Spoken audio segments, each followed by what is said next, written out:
Oh, you're recording? Yep. Good evening. Welcome to Targeted Massachusetts Northeast Conference.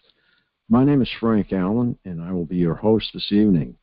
The views and opinions expressed on our show are not necessarily the views or opinions of myself, Targeted Massachusetts, nor Stars International.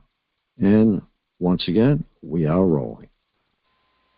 Yeah, the only thing I have to see is how they handle their recordings. Which will be next. No, I was just saying that I'm new here. This is the first time I've come on here, and I'm just curious. Do most people have this silent telepathy, or you don't know your own voice, like your own internal voice that might say, I've got to go to the supermarket and buy a loaf of bread, right? That's like your internal voice. Right. But it seems like what I was telling you today, it's an external voice, but there's no sound to it. And they do things to let me know that this is not my voice. Like I was saying today, they'll put a racist thought in my head, and I'm like, yeah, you mentioned that. Yeah, I'm like, where is this coming from? Can I say something, Frank? Sure. To this woman, I don't know how we do these calls or what's appropriate or not. I don't want to step over anybody's feet, but I do know what she's talking about very well. Yeah. Well, go ahead. Talk to Leanne. Yeah, because I hear this idea of voice to skull or V2K or voice of God weapons, and it sounds like they're describing like an actual voice in their head, but I don't hear any voices. Yeah, they get it down to subliminal. It's right at that cutoff point where you really have to listen extremely hard to actually hear it. But yes, I know what you're talking about. I mean, I'm not a racist person at all in an interracial marriage. And I'll be watching TV and I'll just think about somebody's ethnicity for some reason, and that's not me at all. I'm like, why am I thinking that? So yeah, I do know what you're saying. They're obsessed with race and ethnicity. Yeah. And it's almost like I have Archie Bunker in my head. Yeah, right. And at times, and I think they do it on purpose. I think they're trying to let me know, like, you don't get it, Leanne. This is not your voice. This is our voice. They're trying to beat you down. And listen, don't let them. Yeah. You said you're new to this call. I'm kind of new to these calls. I just met Frank a little while ago. I've been catching up with some of these broadcast shows, which I've been enjoying, by the way, Frank. And it seems like a good place to be. So hang around, get comfortable, I guess. That'd be my advice. But yes, I can say that I understand what you're talking about. Okay. Yeah, I agree. Leanne, I've been going through this telepathy thing for 17 years, and trust me, after a while, you'll learn strategies to ignore them, or what I do is I come up with one word to answer them, and I usually say the word why, and that really gets them going. So, because it'll wear you out to have conversations, and that's their goal, is to wear you out and talk you to death. And they're Satanists. They're definitely Satanists. They tell me things about why they're doing this, though. Like, they've told me that their ultimate goal is to get, like, they talk to me about what they're doing, like, and why they're doing it. You ever wonder, why am I being gang stalked by so many people? I mean, what is the point of this? I mean, the amount of resources they're spending on me is ridiculous. And they've told me that I am a floating hostage, and that they've taken many other hostages, and they surround and instead of like putting a gun to the person's head, which would, because the government does not negotiate with terrorists, they wouldn't do anything about it. What they do is, this is what they told me their strategy is to float around multiple hostages, so the government knows that if anybody tries to snap me out, say the FBI, I'm talking about good members of government. I'm not talking about corrupt members of government. That if any good members of government want to help us, they will be more explicit about their hostage taking. And they told me that the whole reason they're doing this is to get out of criminal prosecution. They want to basically have a settlement. You see what I'm saying? They want land so they don't face criminal prosecution for the crimes they've done. Like they want a separate state, like in Israel and Palestine. They want a two-state solution. And the reason why they're in Massachusetts is because it's on a coast, and they're looking for coastal property near a power plant and near a where they have access to power and where they have access to water. That I can't vouch whether this is true or not, but this is what they have, like a conversation in my head. They're like telling me what the goal is, and I'm like, well, should I tell anybody this, or is this just fear mongering? But that's what they tell me why they do it. And I'm like, well, what do the government's, there's good, they're telling me there's good members of government. That's why they don't need, all right, that's why they do it. Can I ask you something? Yeah.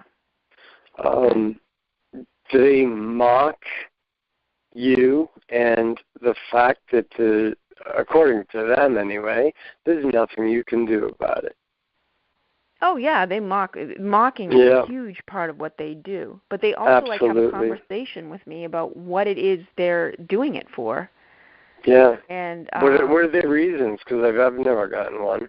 That's the reason, that they are basically, it's a no-touch torture program, and they're doing it like we are hostages. And they found the best way to take a hostage is not to put a gun to the head and blow somebody's head off if they don't get what they want from the government, because they know the government does not negotiate with hostage takers. And there's a reason why, because if it works, other people will get the idea and they'll do the same thing. And so that's why they tell me that there's good members of government. Like, it's not the entire government. These are like rogue. Oh yeah, I believe that. Yeah. Now, would you say that? Well, have you come to the conclusion that it is the United States government, or the Canadian government, or the Malaysian government, or Philippines, or? I assume it's the American government, but they haven't told me. This is just what's communicated in my head. They also tell me race is a huge part of it. Race, they basically want a separate school system. They don't like what American schools teach kids, and they wanted to go back before Brown v. Board of Education, where separate is better than, that's what they also had me looking into, I think they control me almost like a robot sometimes, and they had me looking into, either by the synthetic telepathy or whatever, they had me looking to Jim Jones, remember the cult leader in the 70s, a lot? Oh, yeah. And Jonestown, right? Jonestown, right. And and they're saying, like, this is what would happen to them. They say they're explicitly communist. That's what they told me. This is a communist group. They kind of sound like they're white supremacists or something. No. From what you're telling me, that's kind of my conclusion. But no, they told me they're actually like very multicultural. Like there are a lot of African Americans, just like in the Jim Jones situation. There were a lot of people of color that were following him, and they told me that one of the reasons has to do with transgenderism and gay rights in the school system. Are they for that or against? No, they're very much against it. Yeah, and okay. That's what I was told. And interesting. I'm gay, so I don't know, what that has to do with anything. That's not a problem with me. Me too. Hi. Hi. I have no problem with homosexuals. Totally cool. Sorry to interrupt, but I'm gay too. Sweetheart, thank you for saying that. Yeah, but that's what they told me, that it's like these are government officials that belong to a cult. They're like another government. They want a solution. Like a parallel government, right? A parallel government, like where they're at odds. Not Democrats and Republicans, but something far more deeper, which is like people who are believe in democracy and the Bill of Rights and the Constitution, and this other group that believes it's almost like an ecologically friendly. They want to grow their own food, almost like the Amish. They want to live like back to nature. They're almost like a back to nature group, and it's weird because they're highly technological. This is fascinating to me, actually. Everything you're bringing forward is very fascinating. My name's David, by the way. What was your name? My name's Leanne. Leanne, okay. Yeah, and I'm from Massachusetts. And this is what they're relaying. They're relaying this to me. They're like telling me this, and I feel like I should tell somebody else this. But this is what they're telling me. This is what the goal is. I don't know why they'd lie about this. It went on for a year where they slowly divulged their goal over time. It took maybe about a year for them to completely explain to me everything about why they're doing it. And that's what I'm told. I can't verify any of it's true, but that's what that's what they're telling me. That's what they are. They want to go back to the land. They are like Jim Jones. They're a communist, group who believes that all property should be held in common, and they should go back to the old ways, even though they use technology. And I guess they would answer like, well, this is what technology can do. So, if we can use it this way, well, then we want to go back and I don't know how they square that with the technology that they use, but that's. Well, they must like you a lot better than they like me, because I was told once to go pick the dandelions out of my yard, and I asked why, and the answer was because I effing said to. Oh. And that was the end of that. Yeah.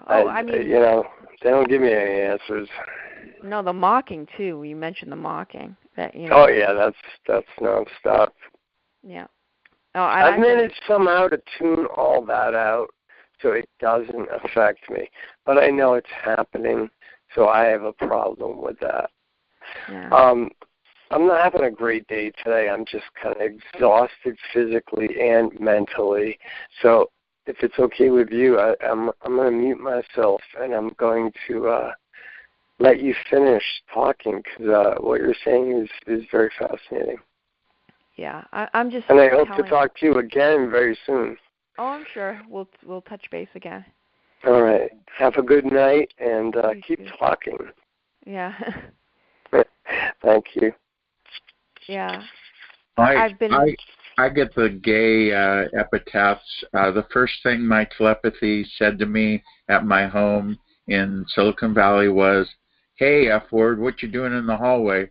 So I understand that. Yeah, they don't do a lot of the gay bashing to me, but they just talk silly and ridiculous. And my telepathy after 17 years has turned into mostly AI. But when I went into the hospital recently, they got really sadistic and satanic. And then they offered me a job, and then they said no. And so I've learned not to trust anything or believe them. But what they told you sounds a lot like what I researched, so it's true. Oh, really? Yeah, and I've been researching since 2002, and so most of what they said to you is true about what their plan is. Yeah, they torture me, and when I can go to a psych ward for anything. If I look at somebody the wrong way, I'll go into a psych ward, and they will torture me in the psych ward, and they'll do it by extreme noise harassment. But every time I go into the hospital, it's the same thing. You have schizophrenia, and I've probably been to at least, 10 to 15 psych wards. I lost count. I just take it as a matter of course. Okay, that's where we're headed. It always starts with a visit from the local law enforcement. Did you take your medication? And then they kind of mock me about that, and then they find some reason to cart me off, and they lie on the paperwork. Usually, they exaggerate anything that I said or see it in a. Yeah, my telepathy started with the police. I had a drug relapse right after 9/11, and I had a helicopter above my roof. The police come into my door, and plainclothes officers walking by, X-ray vans, you name it. And I sobered up, and I decided to fight back. And that fourth day after the helicopter was above my roof, hovering, I started getting the telepathy. And like I said, they started with the gay epitaphs and then moved from there. And then were you interrogated? Because they interrogated me for 2 days to try to get all my secrets. And they still use all my secrets against me as of today. So they wrote it all down.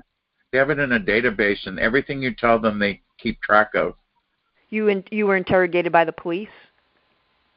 Oh, I was interrogated by the telepathy. They somehow had me frozen in my bed, but like I said, I had a small drug relapse, and so I didn't know what to think of it. And that first few months, I was scared out of my mind. I didn't know what to expect. And then later on, they kept telling me to turn myself into the Santa Cruz County Sheriff's Department, which is in California. And I looked on the DOJ website somehow and saw that it's part of the COPS, Community-Oriented Police Service. So, I guess they didn't want me doing drugs in my home in Santa Clara, so they decided that they were going to shut me down. And I think they were going to take my house, because they ended up taking my neighbor's house, which was worth $899,000. Wow. I could tell you a lot. I've read so many books. I've read 63 books on this phenomenon. I've talked to so many people. I've watched hundreds of hours of YouTube videos.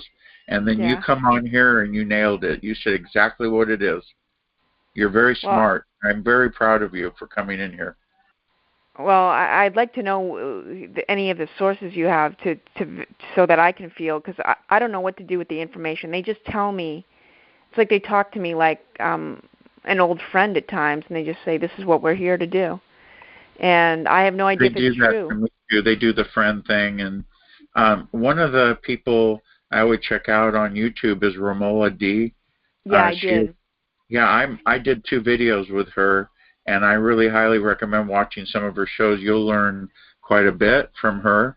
And I guarantee also, if you watch Dr. Eric Karlstrom on YouTube, got a lot of information. I've done the YouTube circuit a lot. Pretty much I've been hard targeted since about 2011. But wow. I really think it goes back to when I was young. I was born in 1974. And I think it even goes back further than that. Like they know who they're going to target from a very early age. And I don't know, because again, mainly what I get is this silent telepathy, subliminal telepathy. Yeah. And so I have no idea what's been my own voice for as long as I've been alive. Like I assume it's my voice talking to me, my inner voice that we all have. So I can never, distinguish when it actually started. I know when the gang stalking started, because that was but I don't know when it started. I think it probably was when I was a kid. That's when I was targeted. I think looking back, I think I was targeted as a kid too. My father was a Freemason and a crook, and may have sold me to the men at the lodge so he could get some rental property. I think he also sold my mom and other people. He was not a nice person and was very greedy, and he may have sold me when I was about 6 years old. I had a molestation happen to me at the school, and then a year afterwards he got 5 duplexes. So you tell me. You mean you were molested by an adult? I was molested by 2 adults, yes, in the school. I was with my friend playing cap guns, and we were molested, and I never told anybody or my parents.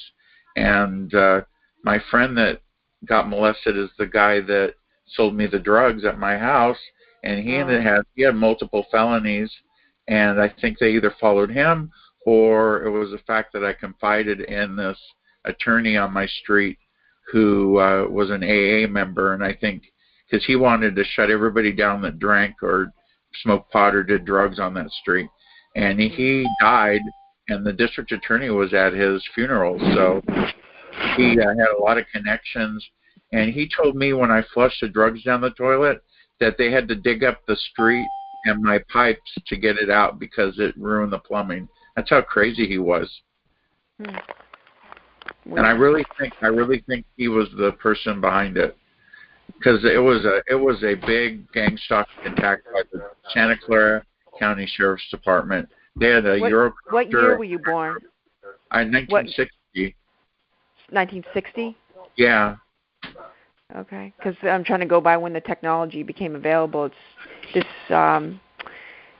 post on the website, Targeted Massachusetts website, said it was in the 70s that they started to develop this. It was, and my dad confided in me later on that he also heard voices, so he could have been attacked by the higher level Freemasons or the Jason group, Jason Society, which is part of Freemasons, and he was attacked too because he was a lower level Freemason.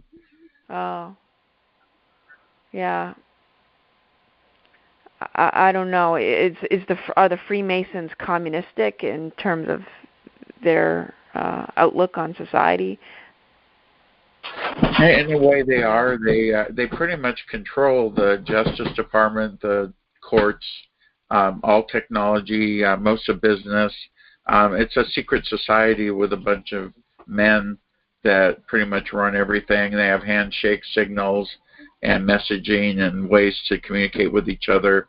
And for my research, I don't know if they're all Freemasons, but there's definitely Luciferians and Satanic, and the top levels of Freemasonry are Satanists. So see, now they're telling me, which is a hopeful sign, I think, that they want to skirt the law. Like they're afraid to be held accountable, and that's why they're going with this two-state solution. That's what they told me, that they don't have complete governmental control, and they really want to have like immunity from criminal prosecution.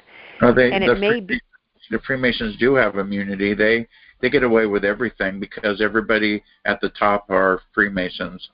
But these are the lower level.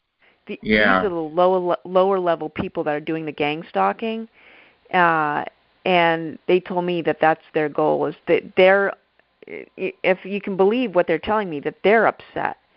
Though they feel they were blackmailed, that they're like in a cult and they can't leave. If they try to leave this gang stalking cult, they'll be a TI themselves, and it's very much run like a cult.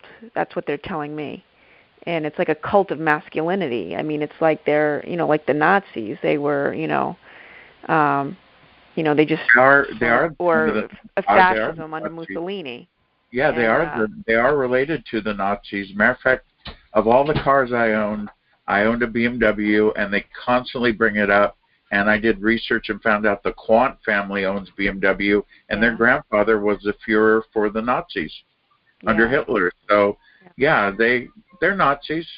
They're a form of the Nazis. Yeah, this is the psychology of a cult, because even Jim Jones, it's such a weird. They went for they were talking. Sometimes I think that the good side is also talking to me. Like they're using the same technology basically, and both sides know how to use it, and they are both giving me synthetic telepathy. And one side, I think, is telling me, the good side is telling me, this is like the Jim Jones cult. They keep referring to Jim Jones, that this is who you're up against. That is what they act like. And when Jim Jones was about to be raided in the 1970s, they started going like mad. Like he was actually losing his sanity at the end. He was laughing like a psychopath. And, this is David again. Can I interject here? Yeah. I'm sorry to butt in. I've heard recently that the Jim Jones thing was a CIA event. I don't know if that's true or not. Yeah, I don't know. Also, you're just hitting on a lot of interesting topics. Like I said, you're talking about it being like a cult.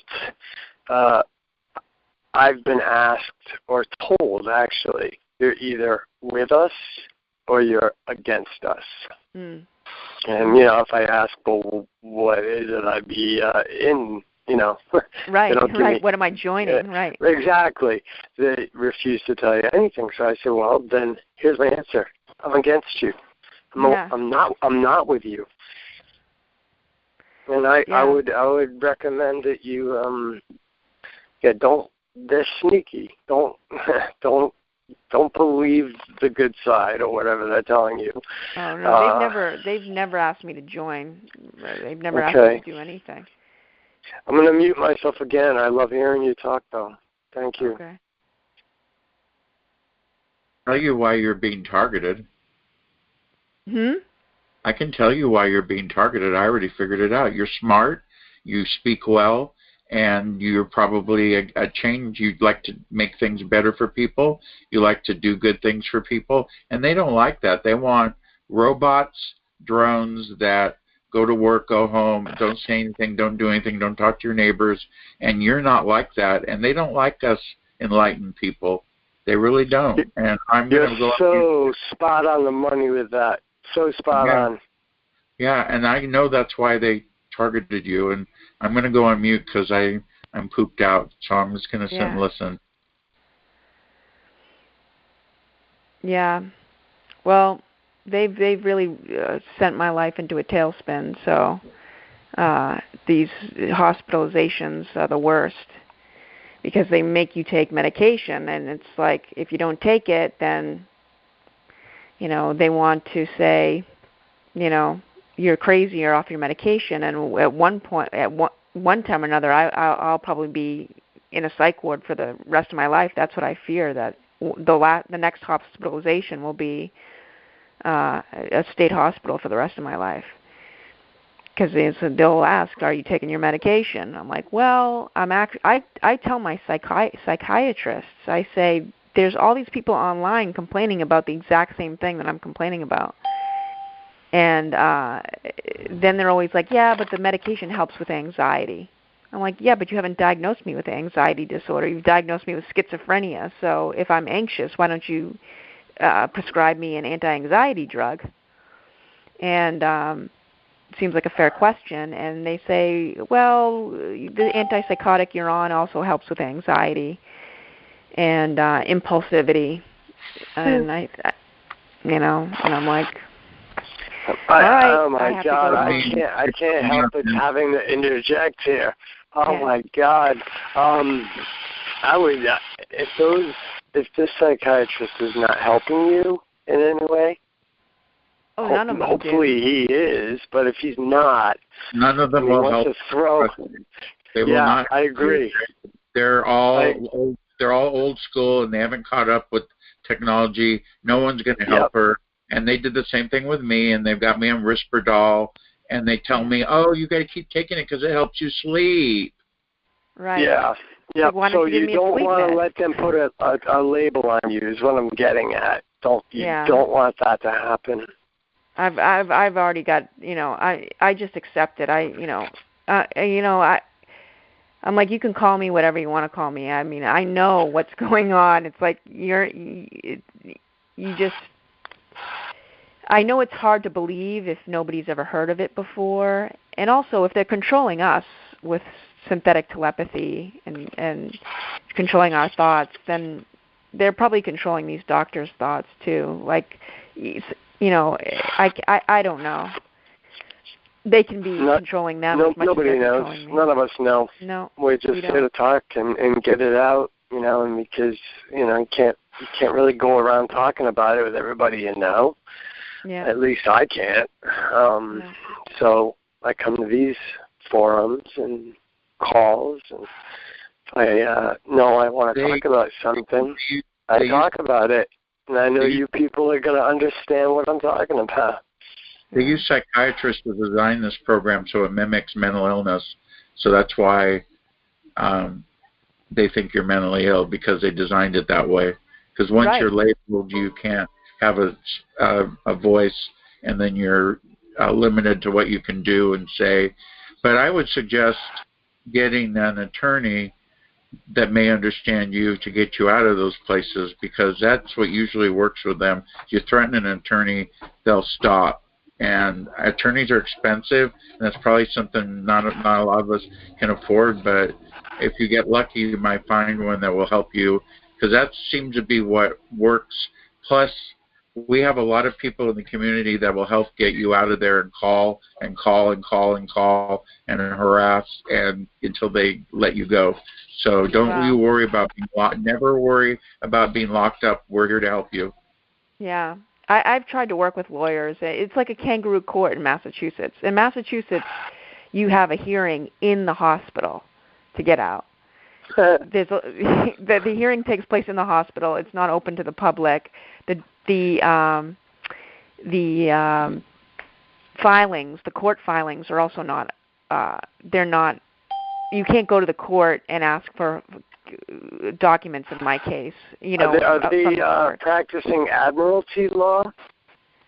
I don't know what they're practicing. It's not the law, though. Whatever they're practicing is very odd. Admiralty law. Look into that. Yeah, Jordan Maxwell talks a lot about that. Yeah, I see what he's saying. He did. Yeah, but it's a kangaroo court. They've charged me with assault and battery twice on a police officer, and one was when I was sectioned. They call it Massachusetts Section 12, and the other one was when they were trying to deliver eviction paperwork to me, and I went into court the most recent time with this paperwork, alleging that I threw paperwork at the cop, and they charged me with assault and battery on a police officer.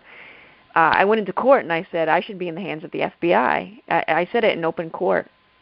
And I said, because this is a RICO investigation. You guys know about RICO, organized crime. That's what they use to bust mafia, basically. And and I said, this is a RICO investigation, and the federal government can't get to me.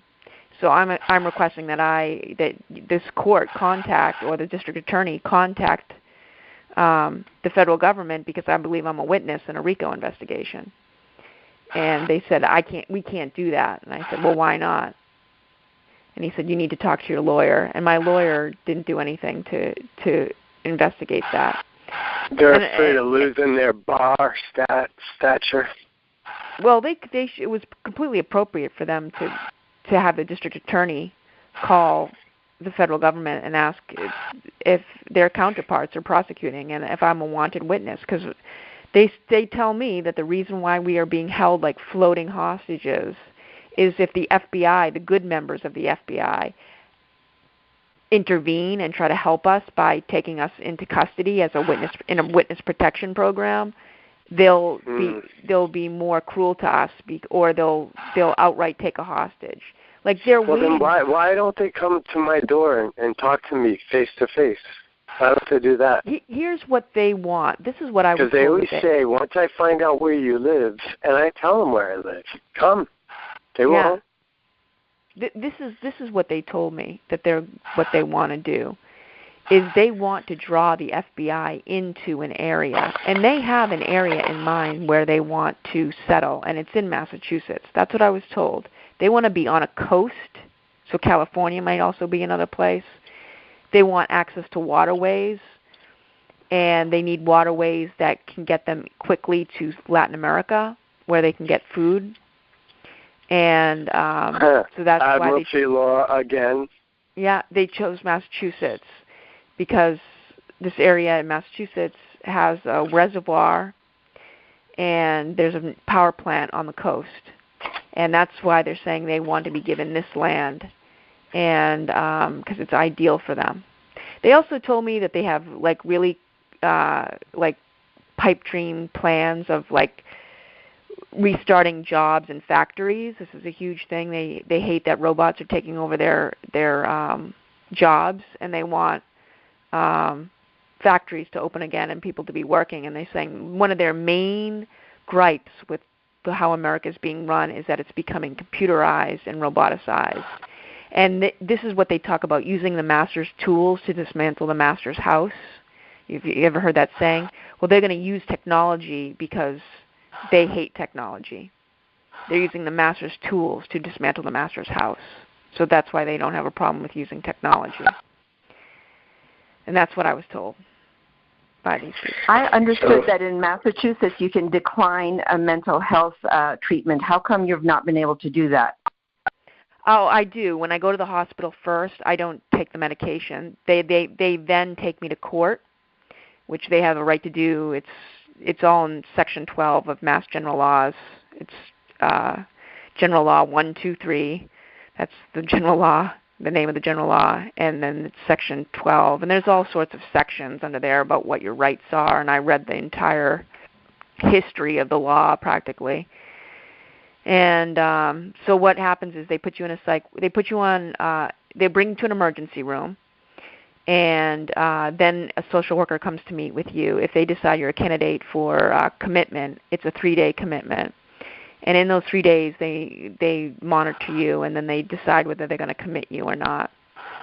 I don't comply with anything until the court, and that usually happens in a couple of weeks. They delay it, and they don't meet. It's like it always ends up being like a couple of weeks when you go in there. You think you're going to just be there for 3 days, but by the time the paperwork gets filed and the hearing gets scheduled, you're in there for 2 weeks. So you have about 2 weeks where you can decline taking medication. And then when they take you to court, and if you lose the case, which I always do, they then they forcibly give it to you. And if you don't take it orally, they'll shoot you in the bum. And if you fight, they'll hold you down. So there's no reason to fight, and you just take it orally. And that's it. And then once they figure you're stabilized, they send you out. Usually it's some kind of program.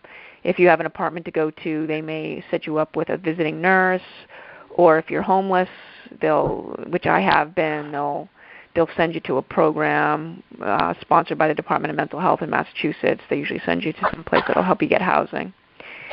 And it's just, it almost feels like an insurance scam, but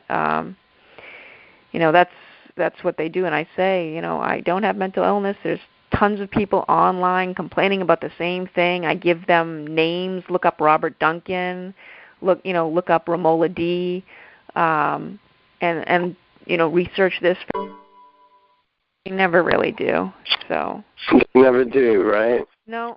And I'm like, you should be glad I'm being honest with you. I could come into this meeting and say, oh, everything's fine and I'm great and I don't have any of these feelings anymore. Or I can come in and tell the truth and you can look into it. But they don't. They don't look at it. Yeah, sadly the truth gets you in trouble these days. That's really a sad thing. But, I mean, what I'm also, I have to meet with this therapist for an hour every 2 weeks. It's like, well, I got to talk about something. I mean. So you're saying it's court mandated? No, they have done that, though. They have put me under court mandate to take the medication and to see a psychiatrist. And then but in this most recent case, the judge dismissed the case. I have no idea why. They never explain anything. My lawyer never explains anything to me. And, so I just say, okay, I guess that's a good thing. The notices from the court almost appear to be written by like a 5-year-old. Just the language on them, it doesn't even seem like it's legally. Well, it's comical to me. I have very little, the word I'm looking for, very little interactions with a courtroom or a judge or lawyers, but it's really like almost comical the way that the whole thing's run. Yeah. The judge will request something, and you talk to your lawyer and say, okay, well, I got it for him.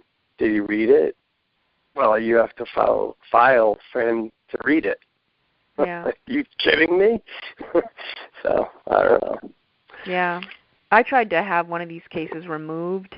I was charged with trespassing. It goes on and on. I mean, I did not break the law. Well, I can't say. I was never caught breaking the law from my younger years until the age of 37, and all of a sudden at 37, I'm in and out of courts. You know, I apparently developed schizophrenia late in life, and yeah, right. And all of a sudden, I'm like on the FBI most wanted list. It seems like, you know, they just, you know, where I went wrong. All of a sudden, I just went bad one day, you know, apparently, and they blame it on the schizophrenia. Wanted list? That Yeah, is I'm just crazy. no, I'm just making that up. I'm just saying all of a sudden I'm having all these legal problems that I never had early, and it seems like the cops are out to get me. It sounded like a bit, though. They, you know, they'll show up at my house, and when I was living in Millbury, they showed up at my apartment all the time, and what's the matter?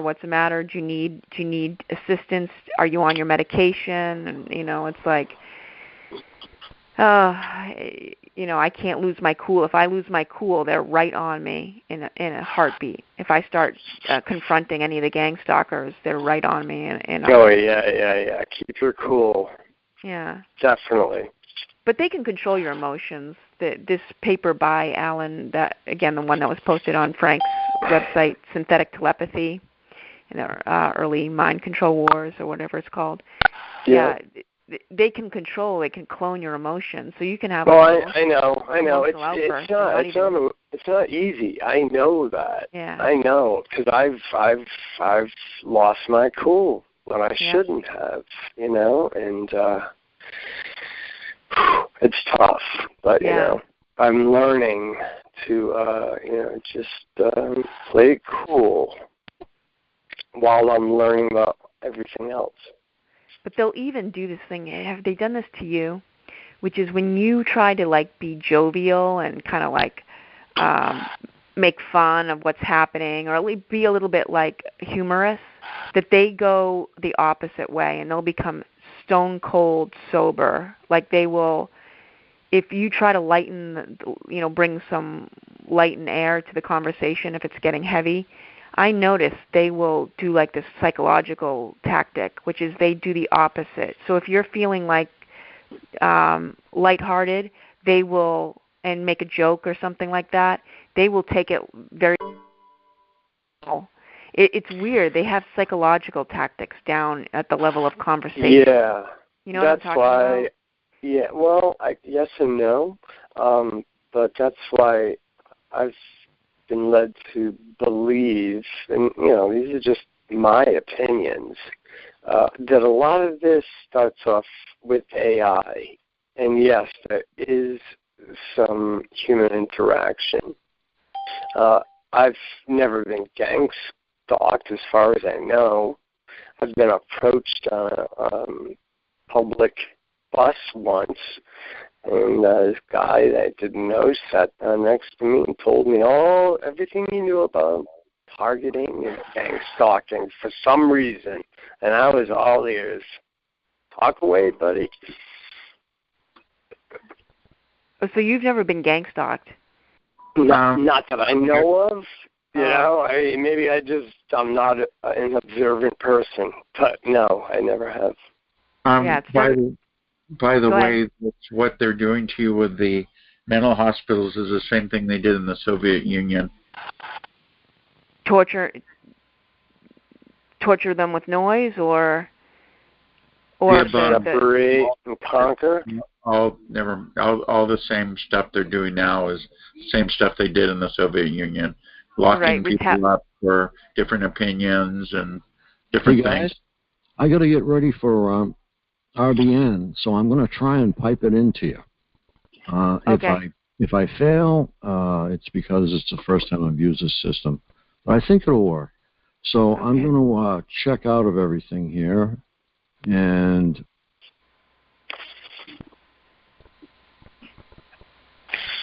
no, those if you can't pipe in to this, you sent a text earlier today with all the info to listen to this, correct?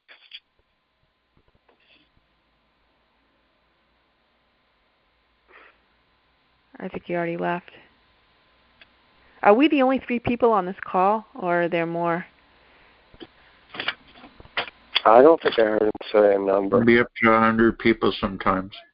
There's like 18 people so far, and it's a Monday night, and nobody knows where to find us. So it might 18, be. There's 18 people on the call right now? Yeah, a lot of people listen. All right, okay. I gotta go. Talk to you later. Yeah. Okay, bye, Frank. Yeah, I spent a lot of time just listening. Okay. Yeah, this is the first time I called, so I'm very talkative tonight. I hope I'm not usurping the conversation. Hey, go ahead and talk. Seriously. You need to. I mean, I think it's, I'm not a mental health professional, but I think it's good to get the stuff, off your chest.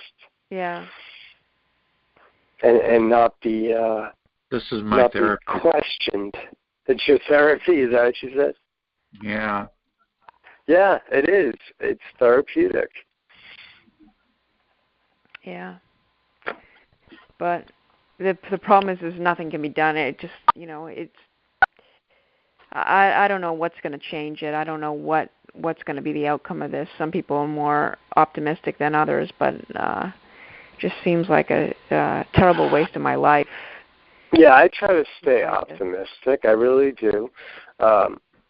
I'm curious to see what happens when 5G gets rolled out in full force. Yeah, I don't know. You're not alone. You're definitely not alone. And that's what I learned by these calls. And through all the research I've done, this has been something they've planned for a long time. And I don't know if it's going to end or if there's anything we can do to stop it. But they told me? You're the person that said you were gay, right? Were you the one, or was it somebody else? What's that? They told me. Yeah, she's the gay guy, and you're the gay lady. I hope you guys can hear me in there. What they told me is that they target Christians and they target gay people because they think it's a divide and conquer strategy. See what I'm saying? I've learned through my research that it is a war on spirituality because they're a one world government, one world religion, and they're Luciferian Satanists. So yeah. Wow. Right on. Spot on, man. Spot on. Well, they think that if they target Christians and they target gays, they will not come together to fight as one. And they try to choose groups that are traditionally not allies to make it harder for them to respond. So if you go onto YouTube and search targeted individuals, you'll see a bunch of people on there saying that are of faith. They have a strong belief in Christianity. And then you'll see a lot of gay people also. There was actually a mainstream media outlet in California covered 3 men in Santa Barbara. 5 men, right? No, it was 3 men they interviewed. Springs, yeah. One was a lot of what they heard is what I heard. Like when he said, "That's not my voice." Go ahead, Frank. Yeah, and this is the guy that said he looked right in his mirror and said, "You guys can hear that." Did I just hear that? I've muted the output from free conference call. All right. You want us to go over the conference call? That way there you can talk amongst yourselves and not worry about getting on radio with a problem. Somebody always walks in and goes, "Hey, who's that?" So all the codes and ID numbers and all that is something that you checked earlier today, right, Frank? Frank, how do we get to your other show with Janet Phelan? I think he's gone again. Yeah, he has to be pretty punctual with that. All right, I'm gonna hang up on this call. I'm gonna try to listen into his radio program. How do you get to the radio program? He sent me a text. Yeah, there's a website. Yeah, what is it? Revolution It's Radio? republicbroadcasting.org, Yes. but how do you sign in? Republic Broadcasting. You can actually I don't know. You can actually call that station. There's a number to call, Republic Broadcasting Do you Network. need the number? It says 605-313-0163. And if you go to their website, you can also listen live online. Okay, if you go to I'm going to Republic try to do that right now. I would share the number with you, but I'm going blind and I can't find my glasses. It says on the website 605-313-0163 that you call. But hey, listen, it was nice to hear you, and I love your story, and I hope you do come back because I'd like to hear more about it. Okay, 605, and then what? 605? 313. Okay. 0163. 01. Thank you very much. Yeah. I'll try that. There's other numbers besides that. If you have T-Mobile, AT&T, you might want to try calling that. I think they give you another number when you call in. They say call this number beginning today, because I called in earlier and it said beginning today you can call. Then they gave me a different number, but if you call that number, they'll give you the right number. Oh, wow. I think they changed it today, and they didn't put it up on their website yet. Okay, thank you very much. Yeah. Is anybody on here anymore? Doesn't the show usually get broadcast on this number when it's live? Yeah, I thought he said he was going to do that, but yeah, but it's my time is 7:57, so we're still 3 minutes away. Yeah. You can also they archive all the shows, so if you don't get it live, you can listen to it on the website later.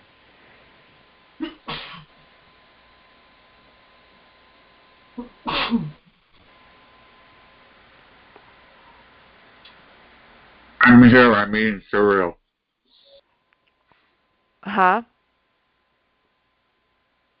I'm here, but I'm eating cereal, so I haven't left you. You're eating cereal. Do you have a partner or a lover or anyone? No, they've got me socially isolated big time. Oh, that's terrible. Yeah. I've had the same partner for 22 years, and he supports me. Oh, that's good. Yeah. That's good to have that.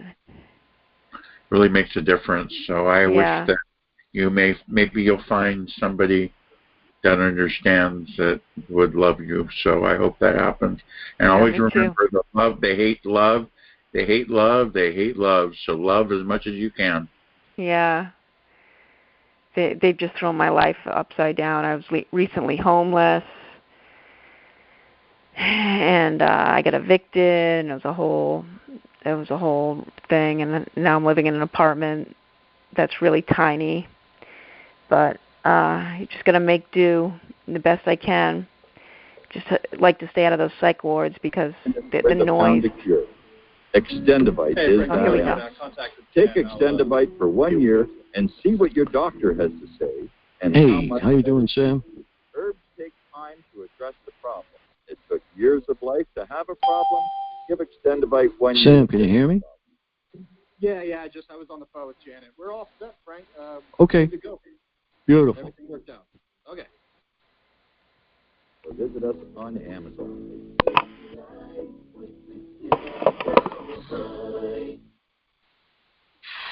You're listening to Republic Broadcasting Network, because you can handle the truth.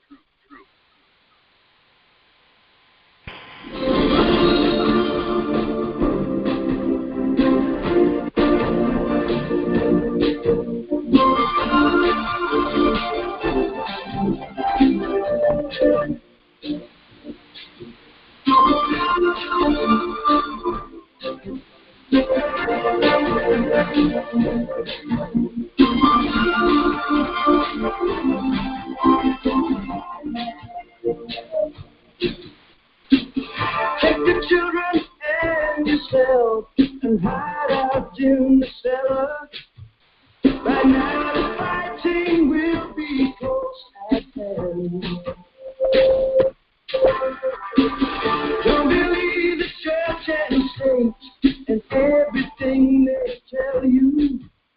Believe in me Good evening from the Targeted Massachusetts and the Republic Broadcasting Network.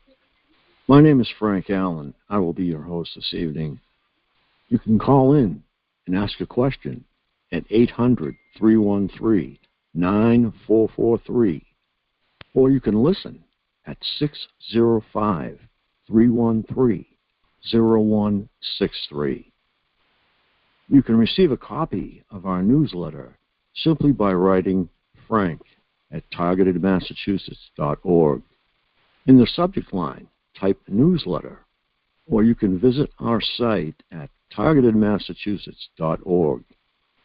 And in the navigation, go to Contact Information. When completed, click Submit, or call me in the U.S. at 1-508-857-8334. Okay, tonight on RBN, we have a very special guest, Janet Phelan. And she is our journalist in exile. And she actually wrote a book by the same name. Go ahead, Janet. Hi, Frank. Thanks very much for having me back on. I'm a little concerned about our audio. Are we doing okay? It's breaking a little, but let's try it. Just get in a safe place where you know that the phone always works, and we'll try it. It's pretty bad. Can you have me board up? Please call me right back. Sure, no problem. Thank you. Okay, bye. Okay, they're having some difficulty with audio, and she's calling from quite a distance away, and that's something that we have learned to deal with when Janet's on, but I'm sure she'll be on in a few minutes. I just wanted to talk about a video that I've been looking at here, and I actually streamed it so that you people could listen to it. And it's 5G Apocalypse, and it is a culmination of many, many videos. They've taken clips from many videos, and I recommend it. It's on YouTube. Just in the search bar, put 5G Apocalypse. In 5G, I don't know if you realize this or not, it has been removed from schools in Europe. It is banned from schools. And in fact, in this video, they are saying that anybody who puts Wi-Fi in a school should be thrown in jail for the rest of their lives. And this video shows cell damage at varying distances from Wi-Fi. It shows the active denial system, which is in the same power range. And 5G is not like a wave. It's like a wall coming at you. It's on every telephone pole, every utility pole that you see. And we really do not have any defense against it. What we do have are numbers. All we have to do is call our service provider and tell them that you want this taken down because you are getting sick. And this is the story. It cannot go on like this. I've said this before. We had a man in Australia who helped construct 5G in Australia.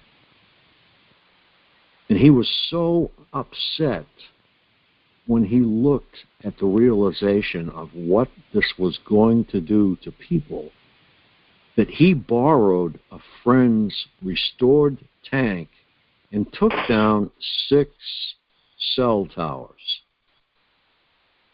Now, he spent, I think, almost, 21 days or more in jail. But he says when he got out, he wanted to do the same thing again. Because 5G is a terror. It's something that's going to tear this country apart. We're going to see results of it immediately.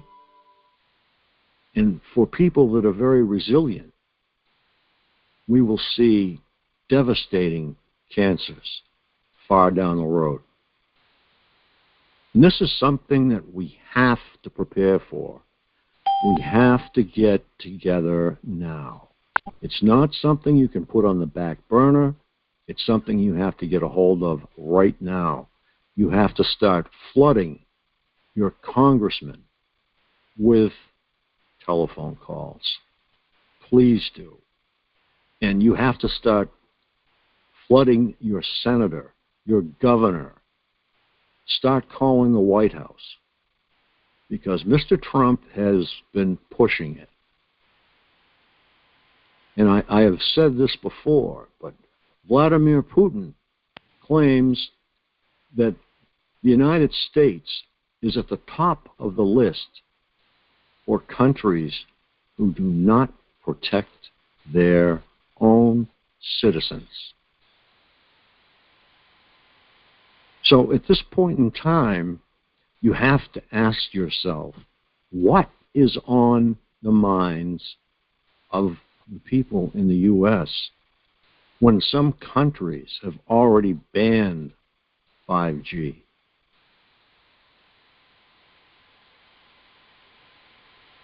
We have to approach in numbers. As I have said so many times before, numbers make a difference. When you're trying to effect a change, you need people. We, the people, together, united, make up the United States of America. And we, together, can make a big difference. We were speaking, I believe, Friday night about having a boycott for 1 week on spending money in the U.S. So stock up on groceries, stock up on whatever you need, gasoline, and then don't buy anything for a week. We should get together on that one, because that could cripple the nation. So that would mean that truckers would come to a halt. It would mean that stores would close because no one's going in to buy anything. Everything would close. So this country would be shut down not by the government from a shortfall of money, but by the people, because we have had enough. And there are so many that just don't get it. They're content to get in their cars, go to work, spend their 8 hours or their 10 hours, and then come back home, kiss each other, and go to sleep, and live in denial of what's going on around you.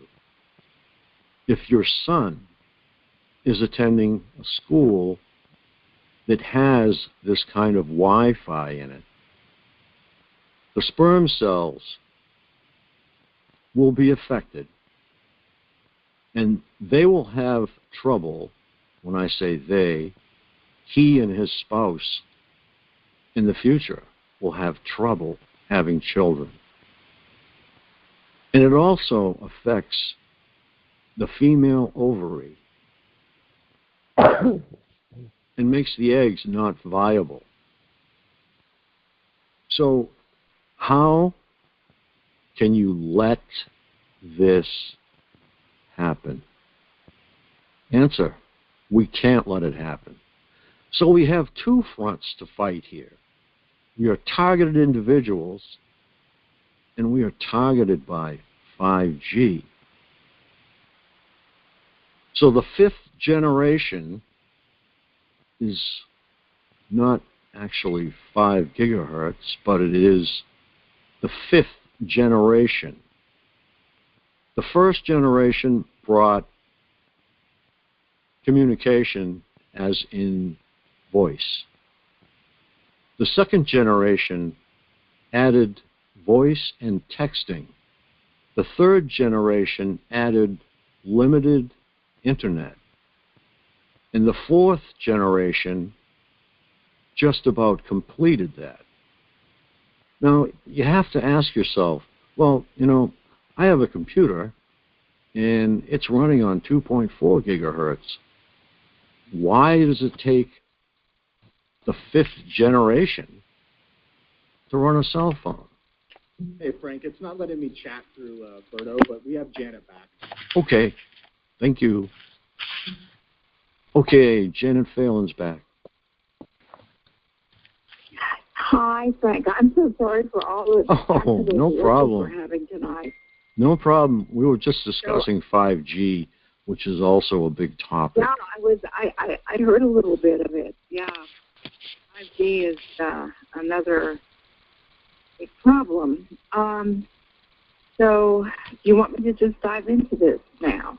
Yeah, I just wanted to say that Janet's going to be speaking on U.S. citizens that have been excluded from international human rights issues. Go right ahead, Janet. Right. Well, we've got a very interesting situation developing in terms of human rights, not only in the United States, but also in terms of what happens when United States citizens try to access international human rights mechanisms. Part of the problem we're having domestically, of course, the reasons that people are looking at international human rights mechanisms is that our courts are failing us. There are particular kinds of cases where people just simply are not getting any justice at all anymore.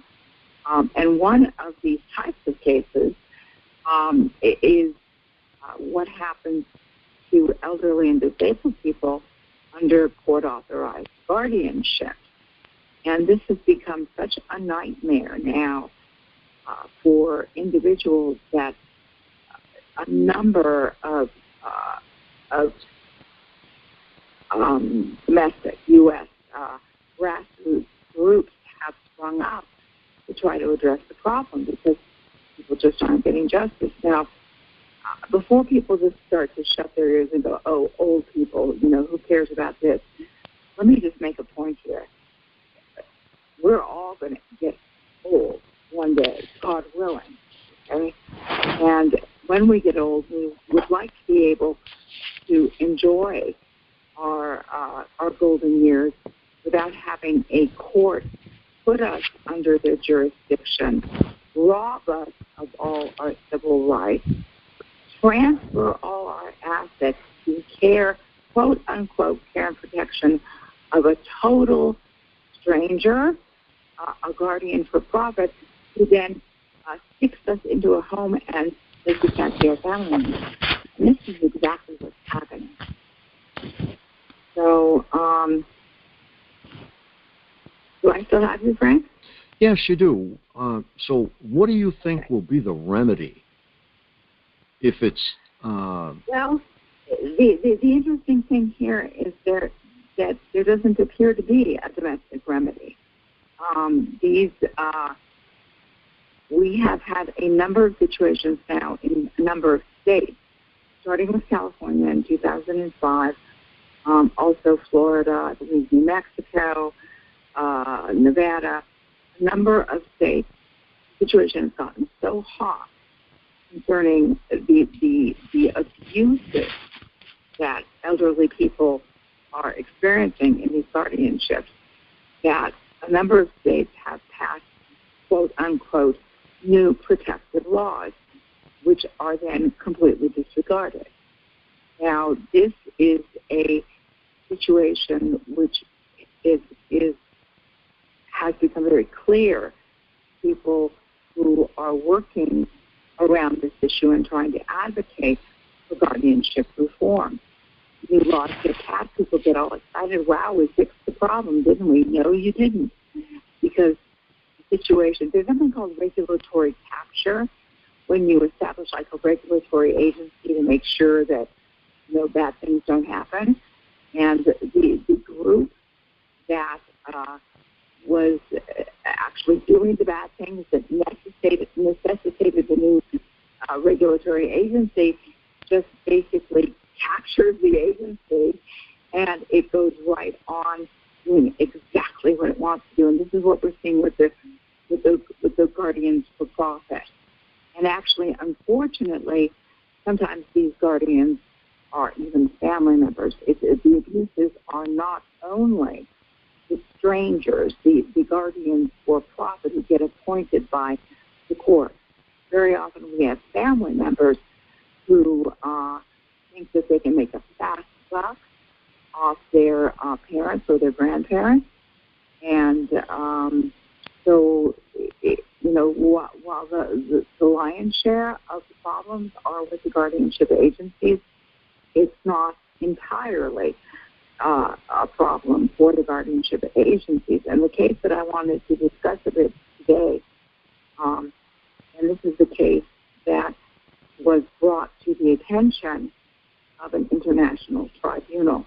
This was the first time in history that a guardianship victim had his case presented in front of the Inter-American Commission on Human Rights. And it was presented through a human rights agency in Mexico that was working with the man's daughter, who, of course, lives in the United States. And first time ever. And the man's name is Leon Bridges, and the court that has essentially taken away all his rights and has given Leon Bridges over to a grandson.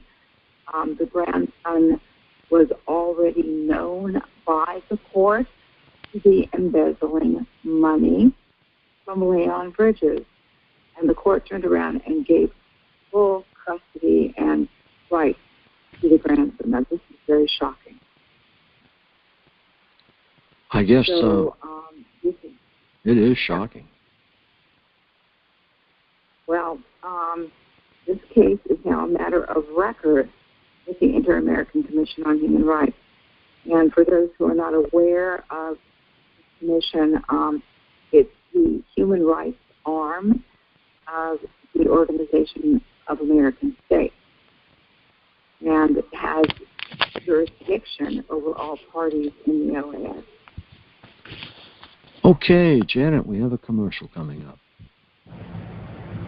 Thank you, folks. We'll be back in about 3 minutes. Thank you, Janet.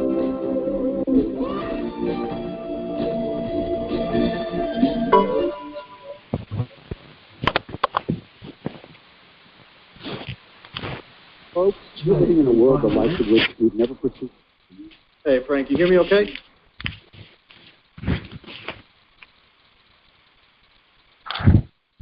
Frank, are you reading me? Hello, Frank, coming in. Well, I'm not able to communicate with you here or through chat. Try emailing you. Getting no audio from you, Frank. Can you hear me?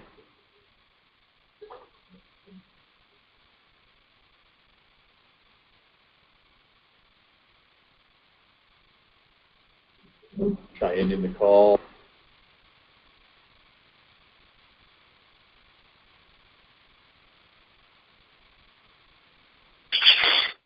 Are you wondering if anybody can hear you? Hey, Frank, you there? I see your mic is muted. I'm not sure if you can hear me or not. Let's see if the chat is working. If it wasn't working before. Oh, sorry. Can I get your name again? Lisa. Okay, Lisa in Ohio, right.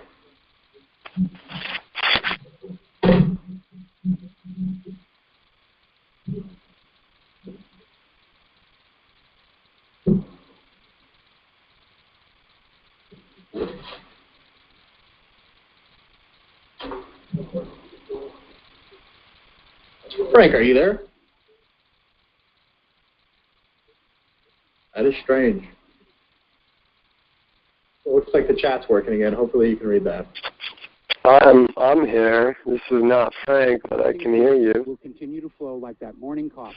He said he was going to commercial. He'll be back. Just there. Hold on. He said he was going to commercial. You may be the victim of a wrongful foreclosure resulting in the loss of your home. If you've already lost your home, are in foreclosure, or even in good standing, you can challenge the mortgage transaction's illegal issue, and your property can be restored to you, and your foreclosure can be stopped or reversed, and the mortgage transaction declared unenforceable. State laws, U.S. Title Codes, the Uniform Commercial Codes, and U.S. Supreme Court rulings have upheld that defective mortgage documentations can reverse or stop foreclosures and enforce property title claims in favor of the homeowner. We are having successes in stopping the process of foreclosure, the enforcement of the foreclosure judgments, the sale of property, and evictions after the sale. We are not attorneys, and we don't give legal advice. We are a professional team of Hey, Frank, are you back? providing forensic mortgage. Sure am. Okay, yeah, just having an issue with the chat earlier. Okay. But it seems to be working now. You see Lisa in Ohio in there? Yep, I got it. Okay, good. Yeah, I just had to reform the call. That seemed to fix it. Okay, we're good. Coming back. Thank you.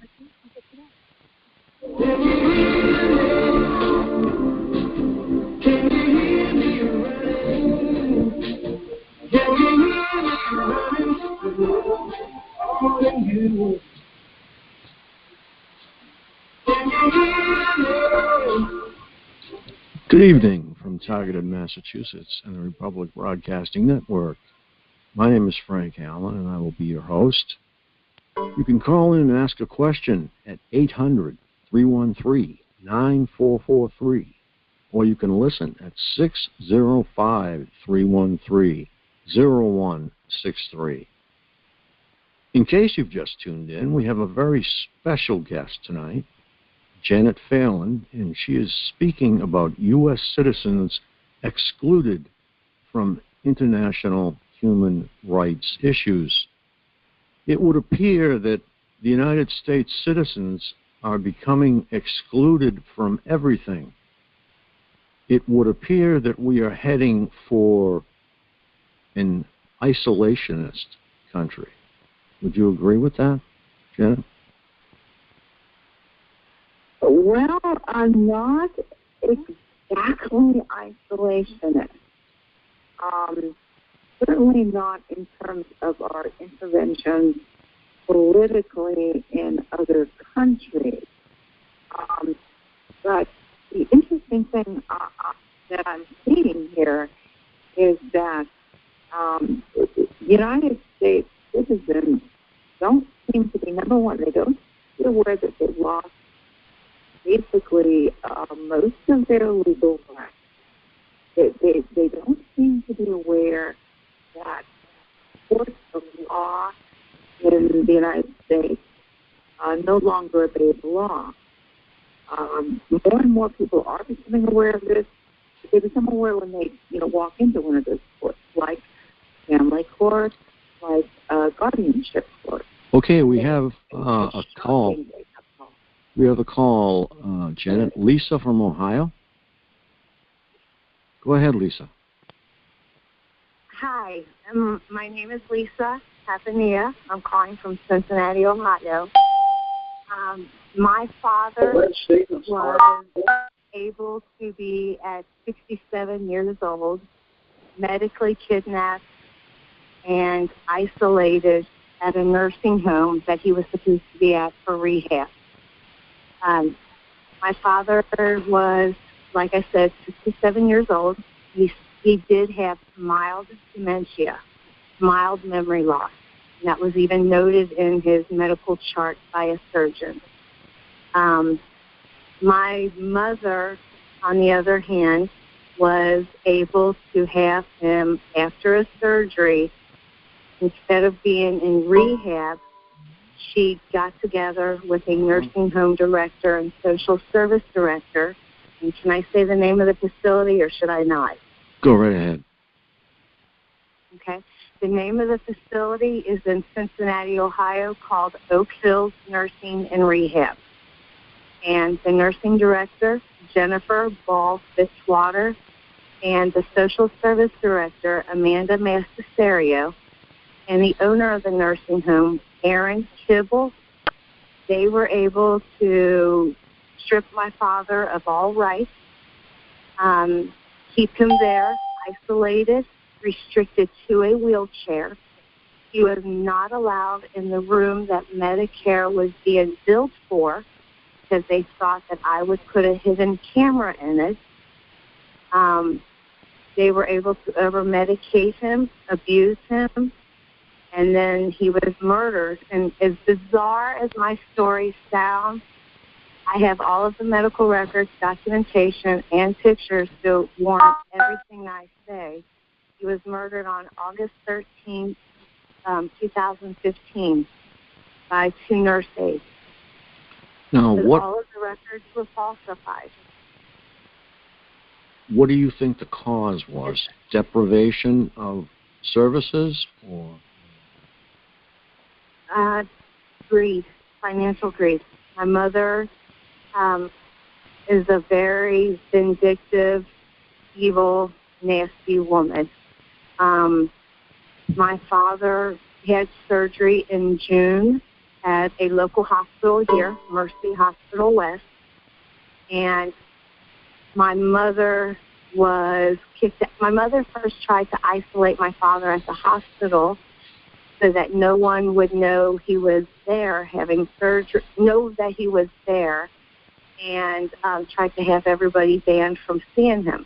But my mother had an altercation and was kicked out of the hospital and for screaming and at my father. And then the next day, my father had to have surgery for bowel. His bowel was blocked, his bowel obstruction. And my mother, literally from June 11th up until the 20th of June, could not be found, could not be reached. And both APS and the hospital social services was doing an investigation for abuse. And I'd like to make a point. I'd like to make a point here about how funny and expensive these elder abuse situations are. I'm looking right now at an NBC website, and according to the current calculations, $68 trillion is about to change hands from the baby boomers now to the next generation. Okay, Janet, I don't want to interrupt you. We're coming up on a commercial.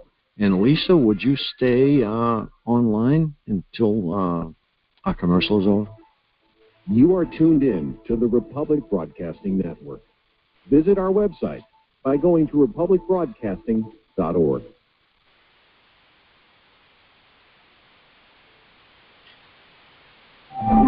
Did you know that neither the American Medical Association nor the American Bar Association were established to benefit the American people?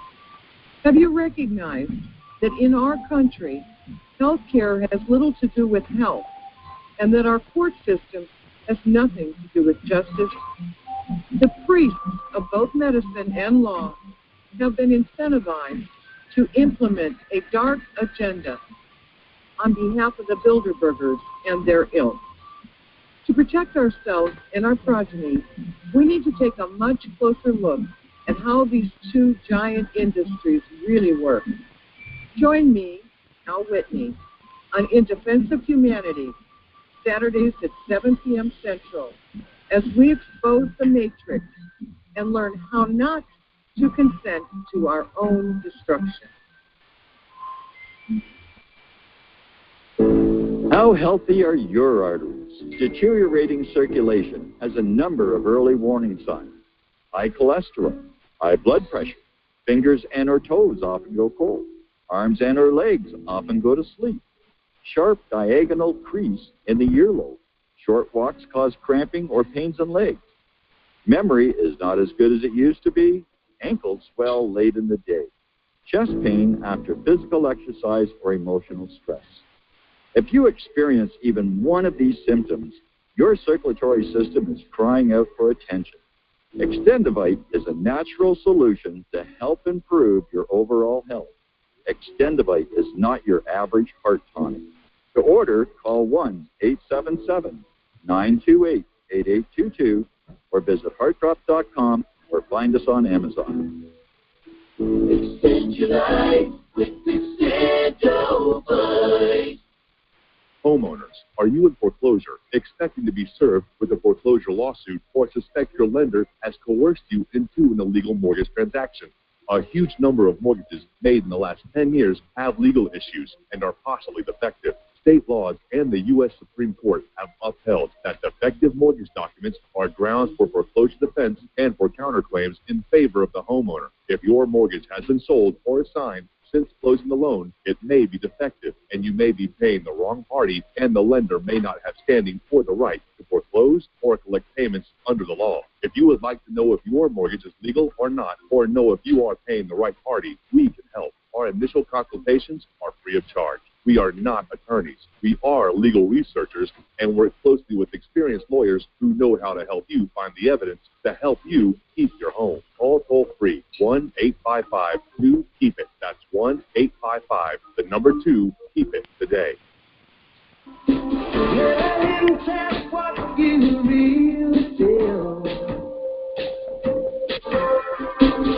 Keep the children quietly. For someday sons and daughters will rise up and fight while we sit still. Can you hear me? Good evening from Targeted, Massachusetts and the Republic Broadcasting Network. My name is Frank, and I will be your host this evening. You may call in and ask a question or make a comment at 800-313-9443, or you can just listen at 605-313-0163. And tonight we have a very special guest, in case you've just tuned in.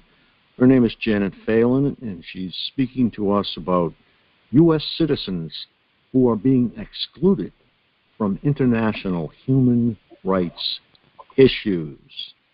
And go ahead, Janet. Oh, and Lisa, do you have a question for Janet? Well, I do. I think I'm aware of who Janet is through Facebook. There's a lot of groups that have been created for this very cause. My father expressed many times that he wanted to leave the nursing home and did not want to be put under hospice. My mother was POA, and I was the substitute POA. How is it that my mother could put a man that was not terminal into hospice? And the thing is this, they found a hospice group that has been found guilty of Medicare fraud in 2000. They were first reported in 2014 and found guilty in 2016. My father was murdered in 2015, Optum Hospice. How is it that they were able to put my father in hospice against his wishes and then do the most unbelievable, heinous acts against him? Well, first of all, Lisa, I want to say how very sorry I am that this has happened to you and your family. A day doesn't go by where I don't hear another one of these horror stories. And people, they're so unbelievable, aren't they? Well, they seem to be unbelievable to people who haven't experienced what our courts are doing now. Right. Our courts have gone off into the woods. They are not paying attention to the law. And frankly, you've got a judge sitting on a case who, who may have interest or shall we say mandates that don't involve justice review. What can you do about that judge? Can you sue him? No. Can you get him replaced? Usually not. Can you report him? They're all untouchable. The state, they're untouchable, right? They are above the law. They are in the position where they're supposed to be giving us justice. They have no interest in justice. And see, we have no constitutional rights at all. That's the thing. No, people do not understand. Just like you said, until they go through this, people on the outside have no idea this truly exists. If you told me 10 years ago that this could happen, I wouldn't have believed you. People have no constitutional rights. People are able to put anything they want into medical records. We're talking doctors, hospitals, nurses, physicians, and it all leads to financial greed. And it just amazes me. America, we're considered one of the top countries in the world, yet we're acting as if we are a third world country. We are euthanizing healthy people. People can be killed against their will or kidnapped, isolated. And I'm sorry, I do get passionate about this because even though it'll be 4 years this August, it still feels like it's yesterday. And I just don't see this world getting better. I see this only happening more and more. Right. And we're both terribly sorry about your situation, and we wish it could be different. But we truly have to move on because we only have a very short time to present a large amount of information. If you write me at frank@targetedmassachusetts.org or call me at 508-857-8334, I will be happy to speak with you on the subject at length. I appreciate it. Thank you very much. Thank you so much. Okay, Jen. I'm really glad that Lisa called in because this is a first-person testimony of exactly the kinds of abuses that prompted Leon Bridges' family, part of his family, to file a petition with an international tribunal because there was no justice at LA Superior Court. And it was a judge, David Phelan, who gave total control over Leon Bridges, his grandson, right after the judge was informed that that grandson has stolen money from Leon Bridges. So obviously, we have a situation here where the judge just doesn't care. So basically, the Inter-American Commission on Human Rights received, in October of 2017, they received their first ever request for precautionary measures for a vulnerable elder who's under a guardianship, and that's Leon Bridges. October 2017, that's a good year and a half ago. Now, this mechanism, the request for precautionary measures, is considered to be an emergency situation. There are different sorts, levels of petitions and papers and so forth that can be filed with the IACHR, but the request for precautionary measures is just then we've got a problem. Help now, okay? A year and a half has gone by, and there has been no response. The IACHR has not processed this petition, and have simply just left this dangling. Okay. Now, I'd like to talk a little bit. Yeah, go ahead, Frank. Are they obligated to process this petition? Indeed they are. Indeed they are. Okay. Yes, they're obligated to. Now, interestingly enough, I do want to make a point here about the position of the United States relevant to the IACHR. All countries that are involved in the Organization of American States fall under some level of jurisdiction for the IACHR. Now, there is a court, also a human rights tribunal, attached to the OAS. And if the IACHR, shall I say, issues an opinion or says that a country has to do something pursuant to a case like this, and the country doesn't, the IACHR can take them to the court. That can't take the U.S. because the U.S. refuses to submit to that jurisdiction.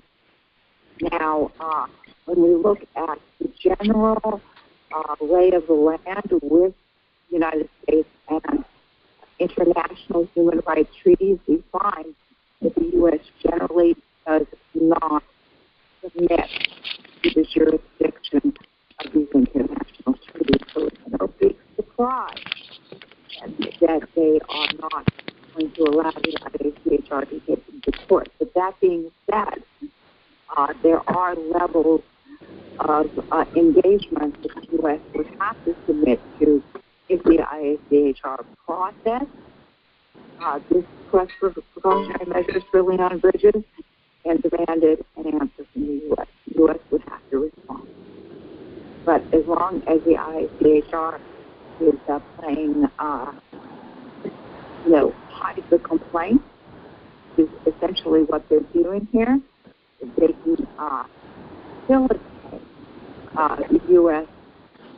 being able to just, continue on its merry way and abuse people's rights and not be held accountable. And this is what the IACHR is doing. Okay, I guess I am still looking for a solution, which is what I do. What is the best way to come at these people and get some sort of resolve here? Because I don't see any. I hope that we're doing it. Right? Yeah. Because I think at this point, with the breakdown in not only the social fabric in the U.S., which is allowing people to prey on other people, this is a form of human trafficking that's going on in these cases. So we're seeing a breakdown in the social fabric. We're seeing a breakdown in the rule of law. We're seeing a breakdown in the accountability of human rights organizations and agencies on an international level. And the one thing that we still have going for us is a remnant of the media. So, while we're not getting these stories on the front page of the New York Times or on the front page of the Wall Street Journal, we still are able to get the word out through certain venues such as yours. So I think it's very important that people are aware that it is no longer safe to grow old in America, particularly not if you have some money. And the fact that the accommodation of this level of abuse, and Leon Bridges is definitely, his rights are being abused, his money is being abused. They're basically, he's been stripped of everything. And the fact that these highfalutin international human rights agencies and lawyers and so forth are more than willing to step back and avert their eyes is something that people have to be aware of, because frankly, when it comes to remedy, and I'm with you, I think we need to have remedies. But we're not going to have remedies if we don't know what's going on. So the first step, of course, is people have to be aware that these things are happening. Like Lisa was talking out, called in earlier, and that's what's happening to Leon Bridges. So I personally very recently wrote a letter to the head of the IACHR, his name is Dr. Paolo Abreu, asking if he would please do his job and process his complaint. There are several other people who are advocates and activists around this issue who also wrote letters, and we're waiting to see if he will deign to respond or not.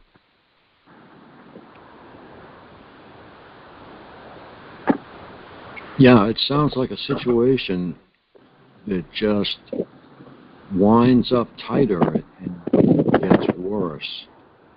But just to get back to what you were saying, my father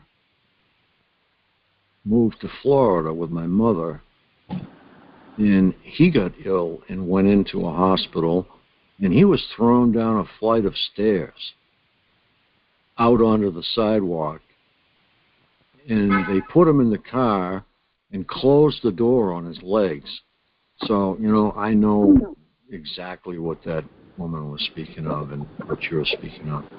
But, yeah, human rights are being violated everywhere, and the cause of it are the sheer number of people that are actually being born. There's an old saying, the more rats you put in a cage, the harder it gets. That's probably not the right expression, but I think you get the idea. The population explosion is overwhelming agencies. And this agency that you are speaking of should be made to respond by a judicial commission, if necessary, clerk magistrate. They're international, and they are accountable. There are treaty documents. There are protocols that they have to follow. They're simply not doing that. And when Judge David Cowan, looked at the documentation that grandson was stealing from Leon Bridges, and then immediately gave him custody of Leon Bridges, well, there should have been some accountability there as well.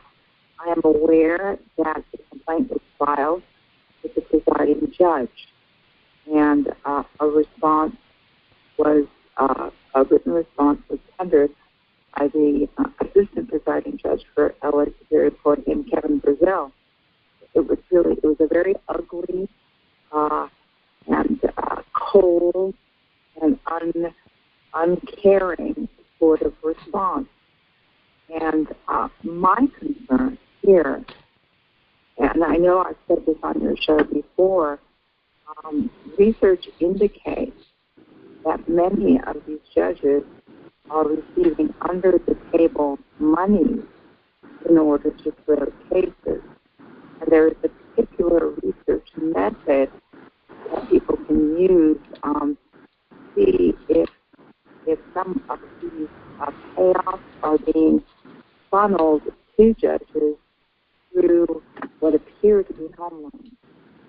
And when Kevin Brazil wrote this heinous letter defending Judge Cowan and basically saying he couldn't care less, he checked his loan history. And if there was ever a dirty judge, that would have been Kevin Brazil. So these honorable so-and-sos, as I call them, who are basically, you walk into their court and you're like in the court of a king. He has absolute control over what happens to the people who are in front of him without any regard for the law.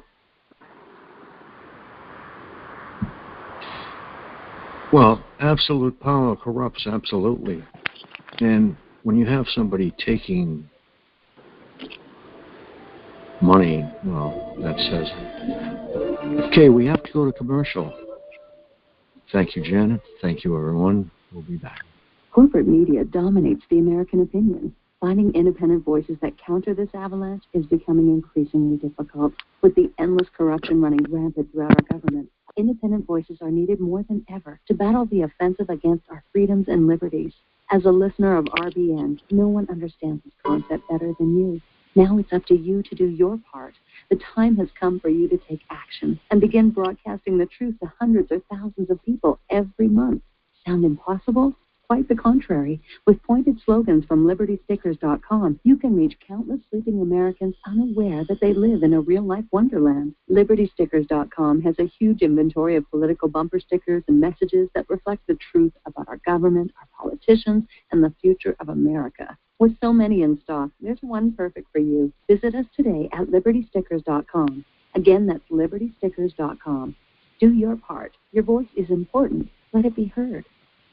Homeowners, if your lender has gone out of business or sold your transaction to another lender or servicer, you may be the victim of a wrongful foreclosure, resulting in the loss of your home. If you've already lost your home, are in foreclosure, or even in good standing, you can challenge the mortgage transaction's illegal issue, and your property can be restored to you, and your foreclosure can be stopped or reversed, and the mortgage transaction declared unenforceable. State laws, U.S. Title Code, the Uniform Commercial Codes, and U.S. Supreme Court rulings have upheld that defective mortgage documentations can reverse or stop foreclosures and enforce property title claims in favor of the homeowner. We are having successes in stopping the process of foreclosure, the enforcement of the foreclosure judgments, the sale of property, and evictions after the sale. We are not attorneys, and we don't give legal advice. We are a professional team of legal researchers, providing forensic mortgage audits and expert witnesses. We have the knowledge to produce the evidence and enforce laws regarding your legal issues. We've been in business for 12 years without a complaint. Consultations are free, and we provide a free title search to confirm if your mortgage has a legal defect.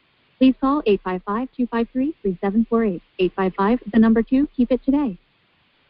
Tired of being lied to by mass media? It's growing more and more apparent today that news is received less and less through standard media outlets. Even with a growing audience every day, RBN is beginning to direct more efforts into social media. Social media and the use of the Internet is fast becoming the primary source of people for news, regardless of demographic. RBN has set out to provide some of the best news on the Internet through republicbroadcasting.org, and also has begun to use the tools to our advantage by way of social media. Republic Broadcasting is now operating a Facebook page to function as yet another avenue to have our collective voice reach new audiences across not only America, but across the globe as well. The Facebook page features not only news, but also an RBN player to listen to our broadcast. Get involved by visiting facebook.com/Republic Broadcasting and liking our page and share it with your friends and family, because you can handle the truth.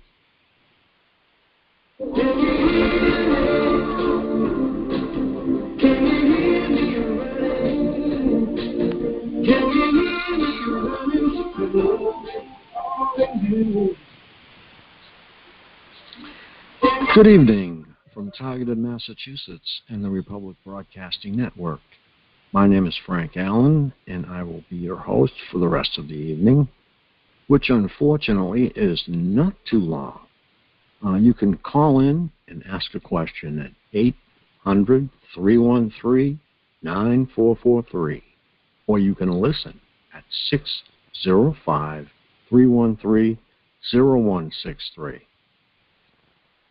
Okay, in case you've just tuned in, we have a very special guest this evening, Janet Phelan. Go ahead, Janet. We don't have much time.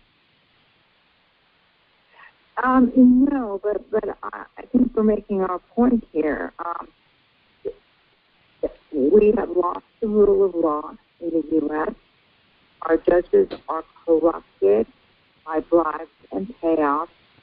And when we appeal to international tribunals, we run into an excessive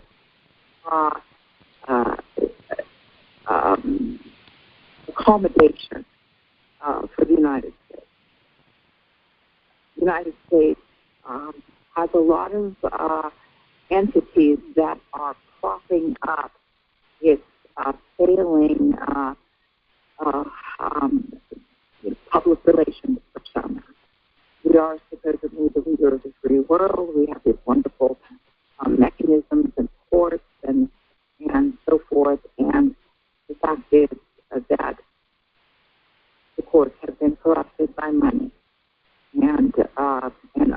very possibly other agendas which are even more unseemly than personal greed. Now, I mentioned a moment ago about this issue with Kevin Brazil's home loan. And on a hunch, we checked out the loan history of the sole IACHR commissioner who is a United States citizen, and that would have been Stanford law professor James Caballero, who was sitting on the commission for a number of years. And his loan history went through the roof at exactly the time that he joined the ICHR. And the amount of the number of transactions were so shocking that any reasonable person would have questioned them. So we wrote to Dr. Paolo Abrao, who's the head honcho there, repeatedly. We sent him the information on Caballero's loan. And finally, after a lot of pressure was put on him, he responded. And Dr. Abrao only said, James Caballero is no longer with us. So is it only the U.S. Commissioner who was on the case, or is everybody on the IACHR similarly keeping dirty money for ignoring international law? And that is the question I'd like to leave you with tonight, because we're in a situation in the U.S. In terms of our legal remedies. People are, a lot of different groups are struggling to try to provide, some sort of insight and some sort of remedy to a system that is going down fast. And at that point, I think I'm done, and I'll say good night, and thank you for having me on, Frank. Good night, Janet, and God bless everyone, and good night from Targeted Massachusetts and the Republic Broadcasting Network.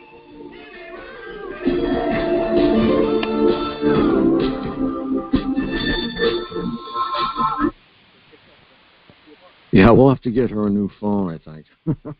God. All right, talk to you.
Hey, you guys still in there?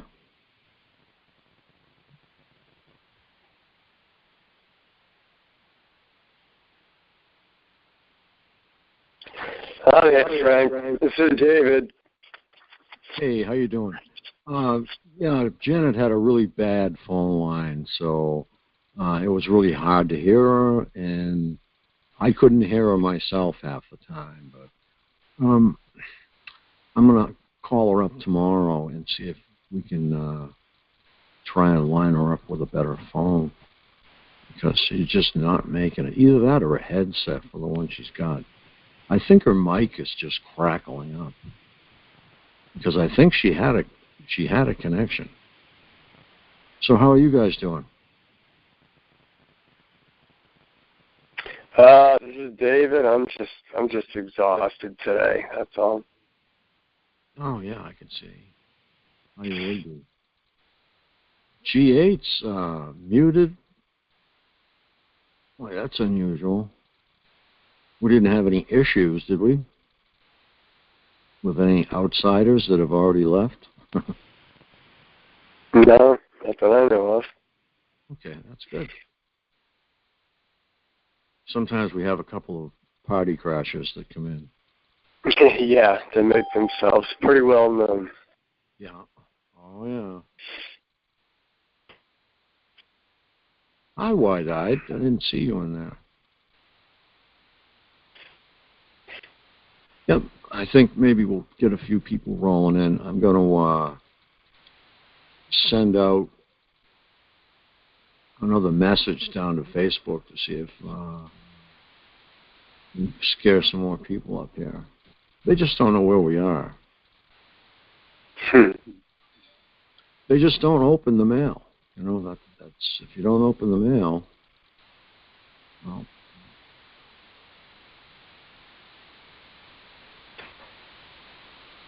Yeah, Janet had a really good topic too. It's too bad she didn't get a chance. Yeah, honestly, I couldn't even stay focused on what she was talking about, and it was probably some of the bad connection or her microphone headset, whatever, and a little bit of me just being wiped out today. But I couldn't stay focused on what she was saying. I didn't hear what she was saying. Was it good stuff? Yeah, I mean, anything's good. Anything's good, really. But go ahead, Frank.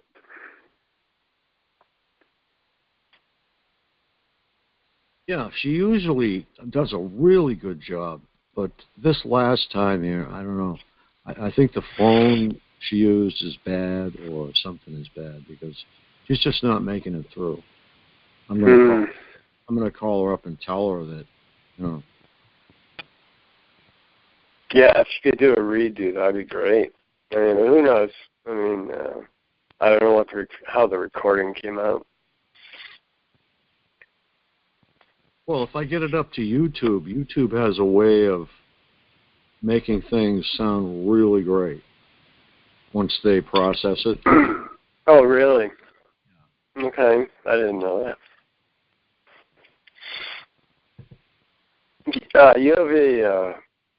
You have a Facebook page? Our Facebook page? Yeah, I guess, because I know your web address. Yeah, it's Targeted Massachusetts. There's a page, and Targeted Massachusetts, the group. And we are also on Twitter, and our YouTube channel is also Targeted Massachusetts. Okay, excellent. Thank you. I might sign out for a bit, but I might be back too. But thank you, Frank, for everything you do. And was it just the two of us? Anybody else there? No, there's more. There's more. All right. Well, I might be back. I'll be back tonight, but I'll definitely be sticking around. Okay. Have a good night, guys. Yep. Thank you, David. Thanks, Frank.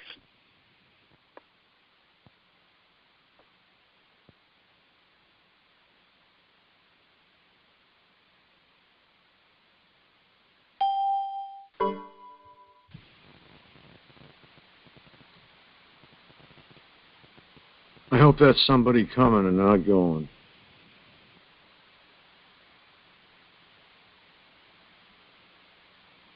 Everybody is so bloody quiet.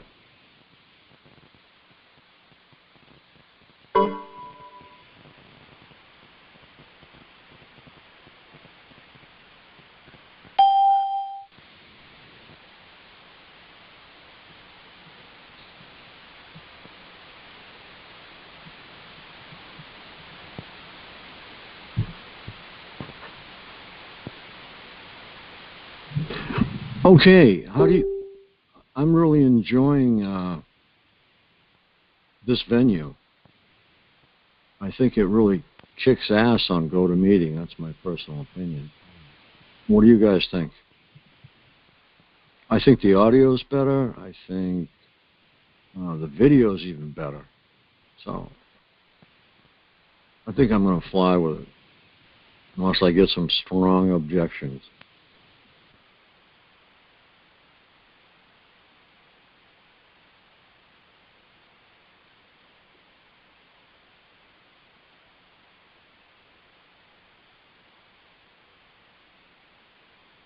Okay, I'm going to mute myself. I'm going to do a little editing and get the word out if I can.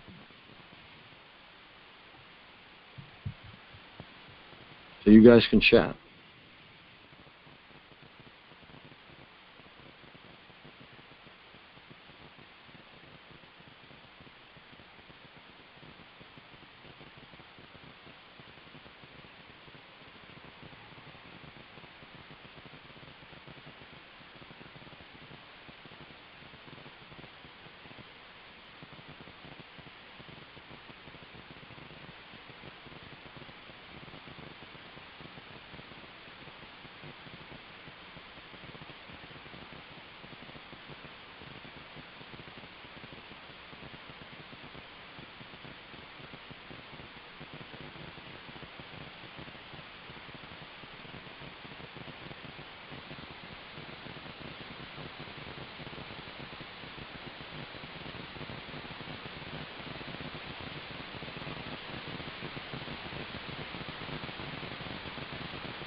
Melinda, this is not like you. You always have something to say.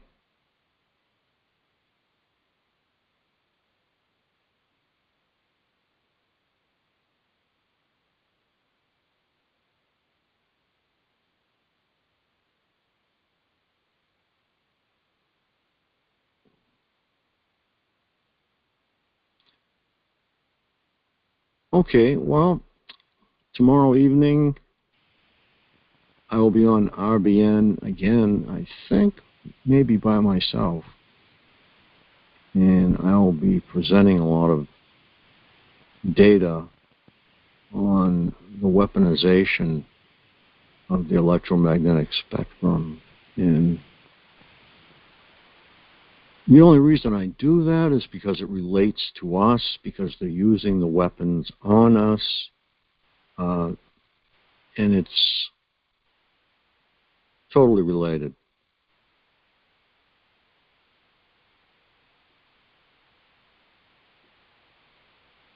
Yeah, we had Kevin Christian on. He was a great guest the other night, too. I liked what he had to say. I'm curious as to how we would obtain our own signatures. He mentioned that sports stars have their own EKGs or their own frequencies on locked down status. I want to know how we can do that for ourselves. Yeah, I'd like to understand that myself. Now, are they using sort of like V2K to communicate through their helmets or something? Or? I have no idea. To me, I think the program, because it is so entrained basically within the computerized mechanism, be it through servers and frequencies and satellites, certain frequencies and bandwidths have an allotment. So our own frequencies, I think, are very so specific. And when you key into each person's frequency, it's kind of like first dibs, or if that person doesn't know about it, they get to steal that number or that code and hold on to it until there's a claim made for it. I think it's been a complete free-for-all on all harmonic scales, all frequency scales, and it's a frequency war, period. This is what we're going through right now. And people who have gotten the tech, who are using it in a clandestine and malevolent way, are not letting others who it would benefit in a greater way allow it to be used. And so that's why I think we see this great imbalance right now, be it through weaponry, be it through all forms. It's frequency warfare, period, right? You know. So I'd like to know more about how to obtain that. I want to obtain my number, my frequency. Yeah, I'd like to find out how they do that and what's involved. Maybe one of us can make a call there tomorrow. I can call the Pats in town or something. I think we can change our frequencies, though, because you see, they keep us on a really negative negative frequency, a low frequency. They keep us at a certain state. They don't want us to progress, because who you were, say, 5 years ago versus now, your pattern, your synapses, your brain activity is completely different, your frequency. So I think they try and keep us in a certain set pattern, and that's how they maintain their dominion. Yeah, well, they want you to stay in a certain state, but they want you also to get angry so they can use that. Because they will use the anger to make you, or try to make you do things that you don't normally do. I agree. Yep. I think we have divine guidance through that. Years ago, one of my vehicles was broken into, and I caught the perp actually in the car trying to start it with a scissor. I'd gone out for a coffee and come back, and they had broken in through the passenger side. And I'm pretty hot-blooded. I've got European heritage, and I'm always carrying something that'll protect me. And let me tell you, there was divine intervention. This I can't even express it as a cool wave or as just a not even a weight. It was just this cast, and I had calmed completely down. I just asked him some basic questions. He was lying through his teeth, but I wasn't my emotional self. And that really said to me that we do have divine angels, we have divine guidance, because in another place, that guy would have been in pieces. And I know I would have gone to jail for it, but I think they definitely use anger, big time. Oh, they want you to tear somebody up so they can have you in a jail cell, and then they can really get at you. Because then you can't get at any kind of countermeasures, you can't get at anything to help you. I hear you. So, and Leanne sounds like she was in a couple of terrible situations there. Leanne? Who is Leanne? Was it the lady that called in on your call today? No, Leanne is new to the community, and she lives out in Massachusetts. Oh, okay. And she had a lot of comments when she first signed in, and she was laying out, what was actually happening in her targeting. Mm-hmm. And it lines up with everybody else, naturally. It does. I did want to reiterate, basically, on the call tonight, that one lady who had her father committed and then done away with at that care facility, you can sue the care facility. It's not that they're untouchable. You can sue for negligence and causing, any form of, but you just have to have your ducks in a row. So the fact that she felt helpless is incorrect on her behalf. We have to know that we're stronger than we know we are, and we just have to keep pushing. Yeah, I don't like to, throw gasoline on a fire, but it sounded like she could have done more to help her. Yeah, I felt the helplessness in her and the energy. She just felt overwhelmed, and she didn't know what to do, but she was just defeated from within. And that's what I got from her. She didn't know what to do. Yeah, and I think that's a lot of people. Yeah, and it's been 4 years.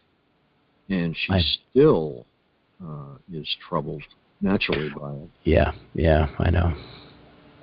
As TIs, how do we get rid of our baggage, emotional baggage, so we don't bring back surface wounds or deeper wounds and let them heal? What can we do? How do we process? That's a tough one for me. I try and forgive certain things. Some things I can't, but I don't know, TIs, chime in on this. How do we get past some of the hurt? Because otherwise it eats you up. Come together and share. I mean, sharing gets it out in the open so everybody can see it. Yeah. And you get some, opinions. Francis? Francis, I have some stuff from my church that's about forgiveness. I can email you if you give me your email address. Certainly. Are you in the chat? Who am I speaking with? You and I have spoken before in other chats. I'm Jill. I was the one that said you were a hero when you stopped Marcus. I was a hero to stop Mark. Yeah, he was a horrible human being. But yeah, give me your. It's the UUA Church. It's Unitarian, so it's very liberal. I think you'll like it. I have some good stuff I can send you. Go ahead and give me your email. I'd rather not do it online here because I'm relatively private. Okay, I will contact Frank and get your contact information that way. Thank you. All right. Thank you. Okay, yeah, you can mail it to me at frank@targetedmassachusetts.org, and I can forward it to. Like Frank needs more things to do. Sorry, man. No, I would actually love to get. I would love to get in touch with Francis separately anyway. So I'll impose on you just to get me his contact information, and then I'll make sure you get a copy of it too, Frank, because I think you'll enjoy it too. All right, great. That sounds. Thank you. Thank you so much. You're welcome.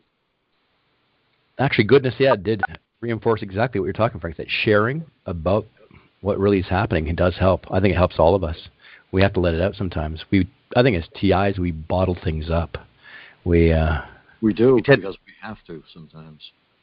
You know, I look outside and I look around the world, and let me tell you, there were a couple of days last week because I was poisoned from a place that basically I had frequented for many years. Basically, the chef poisoned my food. I'm not sure whether he was coerced or paid off, or I don't know. Mind controlled, never know. But and it shifted my frequency for a bit. And I look around at some of the people, and it gave me a clearer view. I think almost everybody's got to be under mind control or some form of manipulation.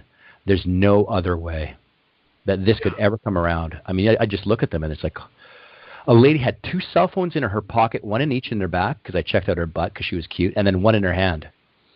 And I couldn't believe it that she had 3 cell phones. So she was burning then. Oh, yeah. I mean, forget about ever reproducing, right? Yeah, unreal. Exactly. So I said, mankind is going one way pretty fast. So, yeah, Yeah, that apocalypse, 5G apocalypse was really enlightening. I mean, it just reminded me of the videos that I had seen before, because it was a culmination, yet at the same time it had its own content. Mm-hmm. But yeah, it was a great video, I think. It's very long, too, so you can get into it. I think if we inform ourselves as to how to shield partially from 5G, how we choose to navigate, we'll say, I think it's also a spiritual thing as well. It's a spiritual aspect. If we're resonating higher than what is attacking you, you are shielded. In a sense, things that resonate at a higher frequency, lesser than, find it difficult to either attach or permeate. It's hard to explain this in a way that you're not going to seem cuckoo. If you're in step and you're under the protection of the Most High Living God, I feel we will have protection. If you stand by His covenants and His rules, and you walk in truth in Christ, if you, I think we'll have some level of protection. I really do. I agree. You're doing His work, for God's sakes, man. He better cover our butts.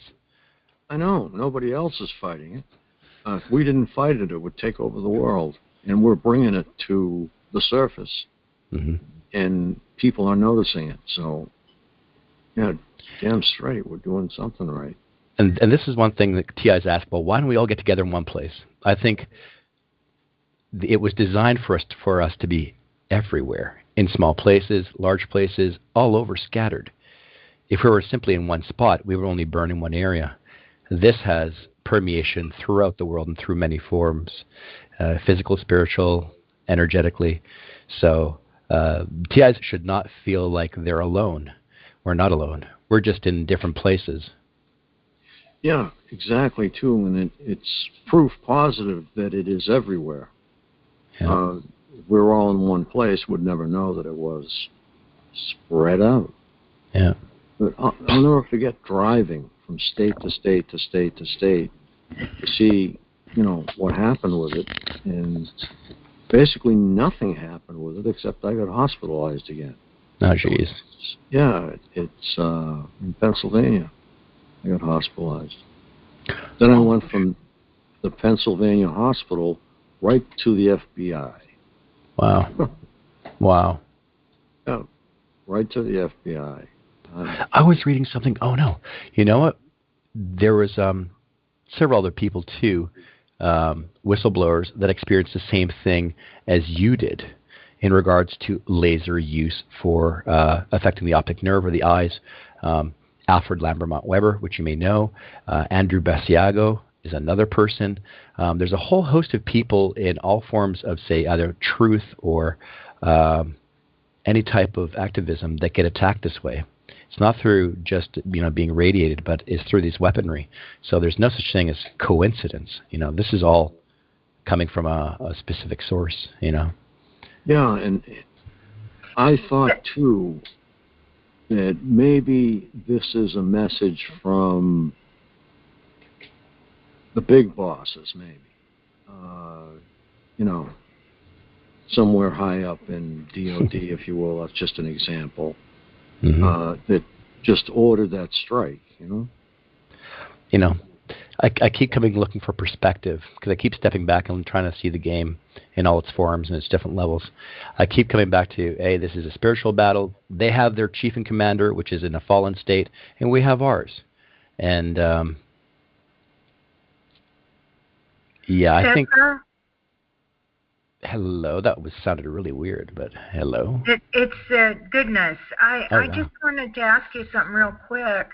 You mentioned Andrew Basiago. Mm-hmm. Do you know if he's going to? He did run for president under a grassroots thing in 2016, or was it 2012? I thought he might run in 2020, and I haven't heard anything. I've emailed him before. Yeah, he's been unfortunately attacked greatly. He's technically legally blind in his right eye. Because of that, there's also some manipulation by, I won't get into the spooky talk, but there's been tremendous manipulation within this timeline to keep him off. So that's too bad. Yeah, because I think that they saw that he saw it himself in Project Pegasus, that he would be the president one day. And I thought the year would be 2020, and I'm not surprised that they might be keeping him from this. And they also saw that he was going to become a whistleblower, which he did years ago about Project Pegasus. But I have trouble saying that. I really like him. I love Andrew Basiago. I think he's just, I just think he would make a really good president. I think we've gotten to a state where the manipulations, the disorder, the lies have compounded to such a great state that they can't keep it going. It's just going to collapse upon itself. Anything built on a lie that's not constantly covered up eventually collapses. And this is where we're at, I think. It's gotten to a point where it's just the resonant frequency of this dissonant frequency, I call it, is vibrating at such a poor state that it can't even hold itself together. So it's going to get to a point where it all completely comes down, and we're getting there. Libertas mentions that when's this going to end? Trust me, this is going to end. And it's going to be fast, it's going to be hard, and heads are going to roll, and this is what they're trying to keep. So they're using every trick in the book, be it through timeline manipulation, be it through frequency, food, genetics, CERN, all this shit. It's done deliberately. Right. I'm sorry to hear that. I had emailed him in the past. He always answered my emails. And then the last couple of times, because I'm like, Andy, are you going to run? Because I really felt like he was going to, be our president in 2020 and come out of nowhere. And I haven't heard from him, so I didn't know that he wasn't well. The reality is, even if he did win on the polls, which is the U.S. as well as most countries are in a corporate status. The president is an employee. He's the CEO of a corporation.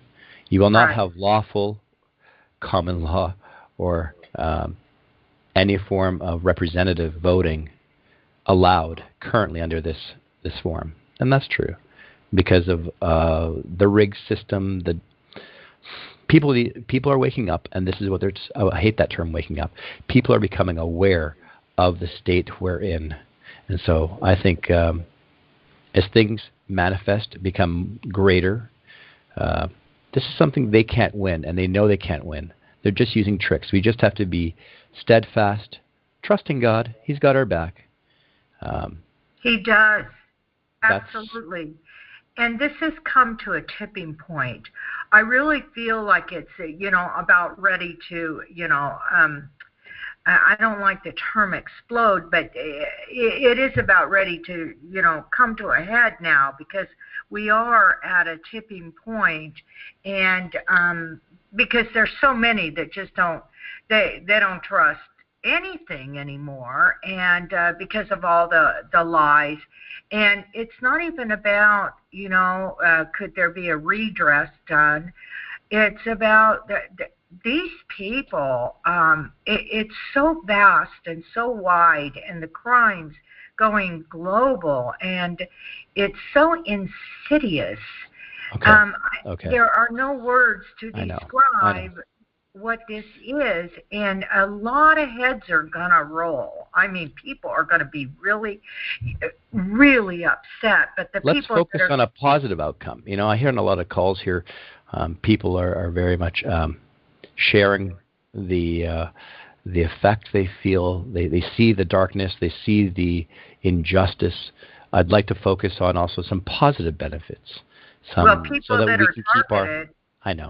So that we can keep our energy high. This is what I'm saying. Right. To keep our frequency high so that we limit our exposure to their negativity. It's very difficult for TIs to maintain a positive outlook simply because of the harm. And when they come on the calls, I feel sometimes they're taken down because they're just further saturated with all this weight. And that's why I try and make jokes like you on some of the calls. I'd like to encourage people to call in more than just the usual people here. Like, see, who do we have on? I'm just curious.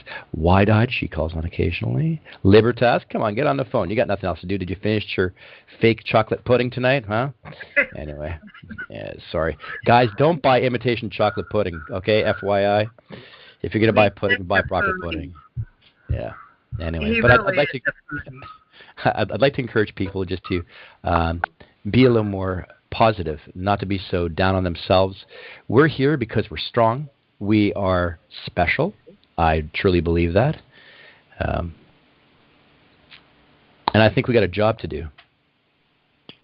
Well, I'll tell you what, I just wanted to say that about Andy. And, I wrote in his vote a couple of times. That's because I wasn't going to vote for who was running. And so I wrote in his name. People say that's a wasted vote. I say, no, it isn't. So, thank you for mentioning him. Yeah.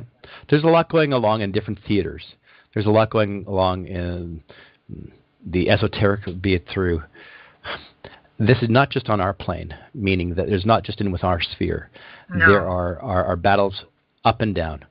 We're in between. There's battles above, to the left and right, below us, on all different forms, on different platforms, energetically, physics, spiritually. So this is a big tug of war, and it's the big one. It is big. Hey, we contracted to be here at this time and place, whether we know it or not. I think sometimes it subtly gets slipped into this. Some people it's direct, depending on your contract, your soul contract being here. So I think sometimes we would like to have another life. We'd like to enjoy the benefits, the beach and nice little frilly drinks and someone to play with on occasion. But the reality is I think we got work to do. Well, when it all comes to blows, the people that are targeted are going to be really happy. And the people that don't know about this are going, what's going on? But we will be, because we've been through this. And so that is a good thing to look forward to. And you're right, it's ending. And I'm glad you told ABC that, because it's ending. It can't go on like it's been, and it can't go on like they want it to. I'm really glad you guys are saying all this stuff, not going to lie. And by the way, fake chocolate pudding sucks. So bad. You guys have no idea. tastes like aspartame. So it tastes like fake something or other, but it's not chocolate, that's for sure. It's got this aftertaste. It tastes like medicine or something. Yeah, exactly. I just thought for $1 and a thickener. Yeah, it's gross. You know what? Might as well. But that's one thing I will not repeat again. You could have a peanut butter sandwich, Libby. I already had one today. I had 2 of them yesterday. I had like so many of them lately. You have no idea. Ever since you talked about peanut butter and jam, or just peanut butter, I'm like, oh God, I miss those days. Just having PB&Js, and just like I've just been going. One thing for me is like once I get back into something, I do it a lot. Like I smoke cigarettes, and I smoked a lot of cigarettes. And, like that's kind of what my family was saying. It's like when you do something, you do it a lot. I'm like, I know it's a problem. I don't know how to fix it, but you I do just it keep with going at it for a while. I do. I kind of take it, I lift it up into a higher place, and I kind of go with it, But Seth, I really want to say thank you for saying all that kind of stuff because, I have no idea what the heck's going on with this whole situation. You guys are like more informed about all this stuff because my family just told me it's like buy a brand new truck, go get a girlfriend. Your V2K is going to stop, and that's the kind of input I get. So it's very, very interesting. They kind of believe it, but don't. For TIs, I don't think you have to make a big expenditure like that. I think getting out of your daily rut, like you said, you went downtown or you went over to the beach or you doing small things that'll shift your frequency so that you can reestablish a better pattern for yourself. Yeah, I've been going to the ocean, barbecuing, went to the casino a few times. Casino? Had all you can eat. Yeah, I didn't gamble though. Okay, I just went and had all you can eat, and luckily my friend won, so he paid for my meal. I was just like, nice. Right on. It's the frequency of the places and the turf. air that drive me nuts, man. Casinos, the air and the frequency in there. I've been maybe to 2 casinos in my life, and that was enough. Yeah. Just, I don't like playing blackjack. I play poker if I play, and I honestly like playing poker. I'd rather play like with friends, with chips, and not have it actually gamble real money. But it's it's a game of fun, I think. But at the end of the day, it's not my thing. And I lost a couple hundred, but I won a couple hundred, kind of evened out. But, it is what it is. Just getting out is good, right? So I've been kind of doing some walks and, just doing stuff to get out, and like I don't really want to go into detail with my V2K, but, it's always like this is never going to end. This is going to keep on going forever, kind of bullshit like that, like repetitive. And, I really don't care. You guys know I get the noise campaign with them, and I really don't care. And it's just been doing acupuncture and that's cool. doing some Chinese medicines. Good. And got off trazodone because I was using that for sleep. So I'm not taking any kind of prescription drugs or anything like that, too. So it's good. Slowly but surely. I think, and I'm getting closer to a month of not smoking cigarettes, but I'm using a vape now, but it's small steps in the right direction, right? Fantastic. Be right back. I know about 5. Frank. All right, Frank. Do what you got to do. Yeah. That's great. See, you're taking positive steps, step by step. You can't just do everything all at once, but within 6 months or a year, you're going to look back and say, wow, I'm in a completely different place.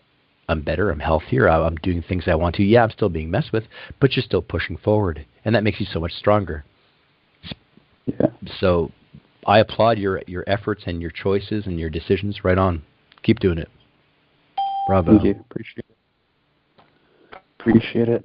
And you don't need a new truck. Don't waste your money on that right now. With the markets the way they're going and the fact that fiat currency is devalued, if anything, people should buy a little bit of silver and put it away. Hedge against what's going on. Yeah, I don't know. I honestly I have no idea what the heck to do at this point right now because I buy vehicles and I keep them forever. I'm kind of that person. I'm keeping my 350 forever, and I've been really wanting to buy that Tundra, and it's just see them driving every single day, man. Need versus want. Do you have access to a vehicle? Yeah. Okay, well then there's no need for you to take your capital and invest it in something that'll depreciate. Well, no, I'm not going to buy a brand new one. I'm going to buy one like, maybe like 25, 30,000. It's and, still an asset. They it's hold going to depreciate. It does, but with the amount of kilometers I've put on. STIs, we have limited incomes or income streams that are tampered with. So if you can protect yourself without putting too much of an expenditure out and use it in a smart way, I would definitely encourage that. Some people buy either maybe a few stocks to bring in a little bit of a gain, or people invest in things that'll grow an asset and then sell later. That's okay. But I think for TIs, we got to see, you're relatively young. You got to think of what's going to happen in 10, 15, 20 years down the line. Be smart. Yeah, just be smart. You still be going on for that long. I don't think so. I don't think so. No, my I don't know. My heart says I was talking to Janie and everything like that, and she's telling me I should keep going to school and stuff like that, and so is my family, and I might go back to school even though they're messing with me and everything like that, and just try to get a few courses done. I don't know. Okay, what interests you currently with your new outlook, with the amount of science that you've learned, what you've learned socially, what you've traversed here physically as well? How would you like to apply yourself in a way that will benefit you and others? What would you like to explore? You mentioned law earlier, illegal, because law and legal are two different things. But is there something that is of interest to you? You're creative, you're a designer.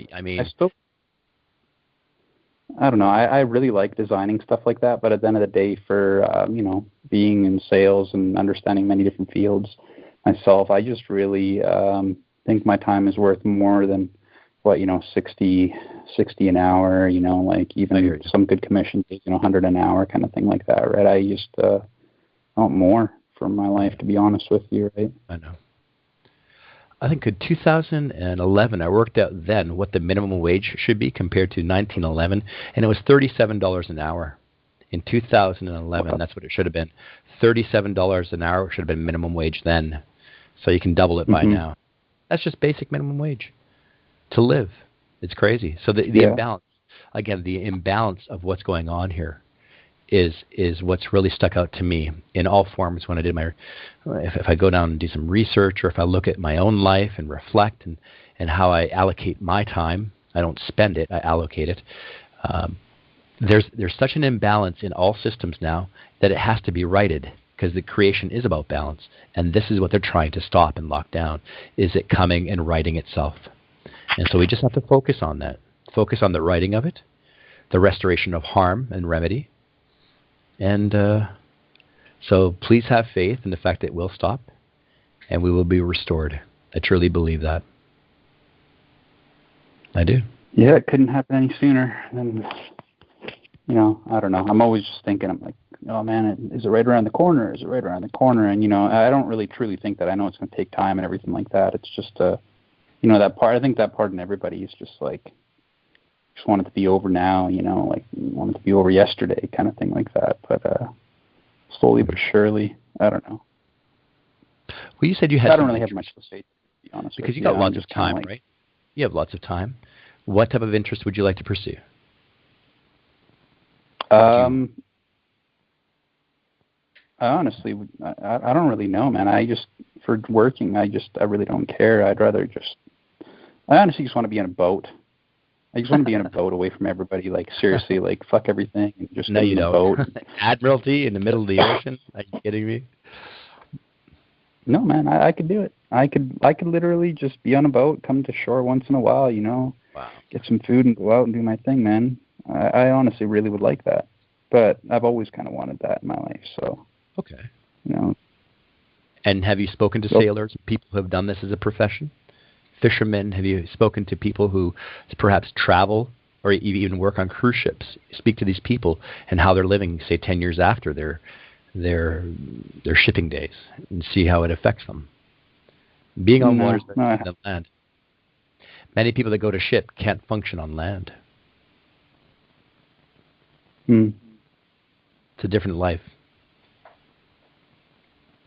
Yeah, I feel you on that one. But I don't know. I always liked the water, man. I've always dreamt of myself, just having a yacht one day and just living off that. I always said, I'd buy a small apartment. and I'd have a big yacht. Dude, man, oh my God. Okay, well, hey, if that's your wish, I think you should work towards it. I mean, there's lots of sales that are going along. Lots of boats sell within this area a lot of time, you know, especially in the spring or the fall. You could pick stuff up pretty cheap. The only thing is maintenance. Yeah. And can you perform that maintenance and not have some perp come along with a drill and put a couple holes into it? Yeah, I don't know, man. My back's pretty messed up still. Okay, work on your back. Work on yourself.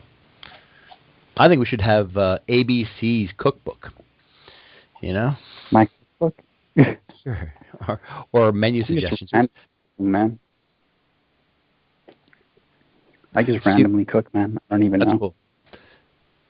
What I'm saying is basically you have attained a greater amount of knowledge than ever going to any college with your physical experience, your spiritual experience, and what targeting has done. It has made you greater than what you were before. Now, how can you apply that in this new perspective? You know, we all have gifts. Every one of us have gifts.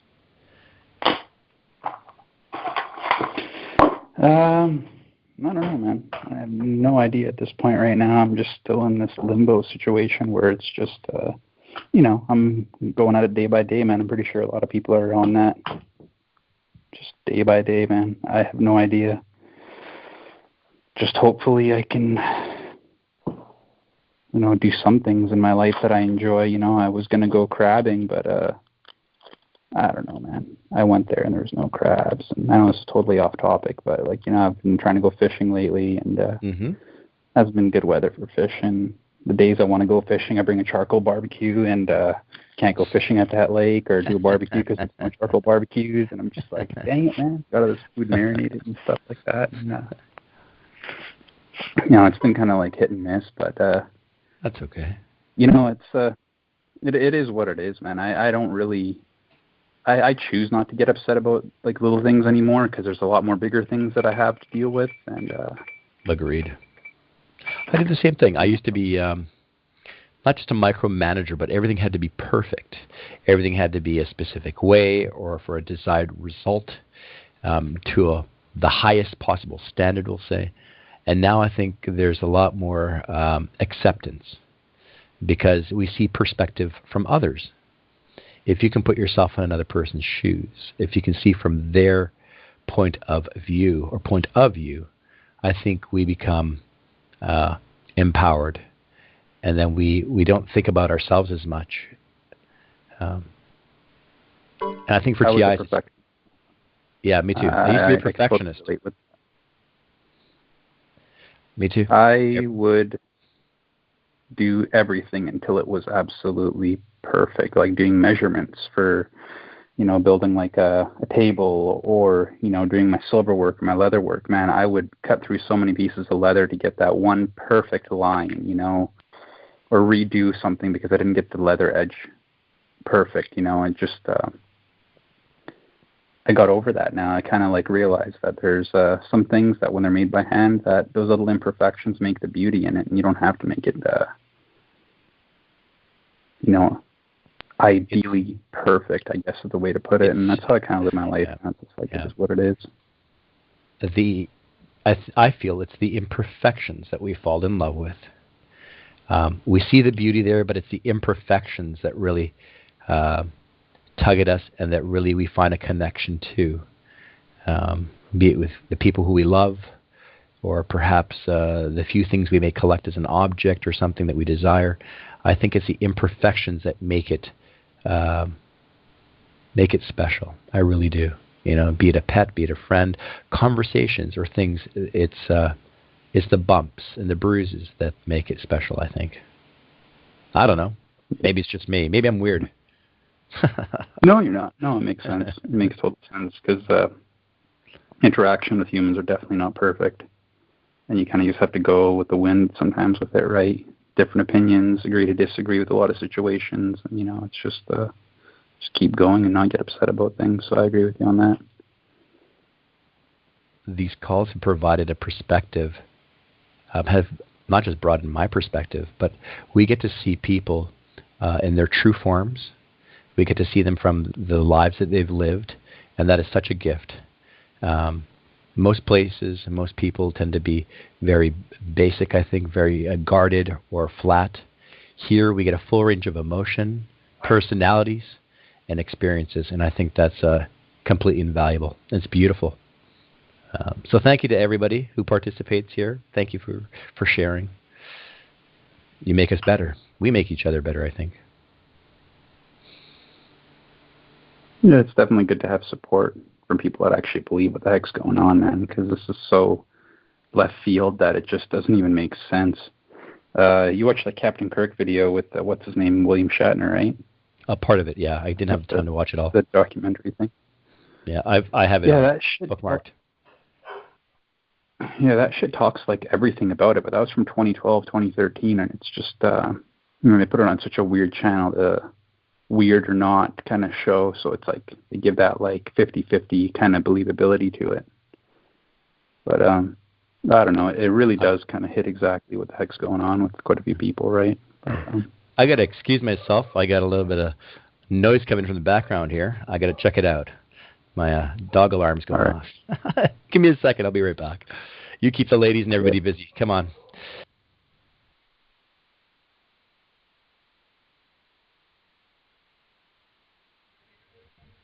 You know what, ABC? Are you there? Yeah, I'm here. Yeah, hold on. I've got to turn off this. I have background music. You had to turn it off. Yeah, Dr. Virtual 7 stealth mode there. I just, it was really interesting. I can't even find that. I'm looking for this. I have so many tabs open. You cannot believe it. There, I found it. Even though I can't see, I feel like I need to be on the screen that I'm talking on.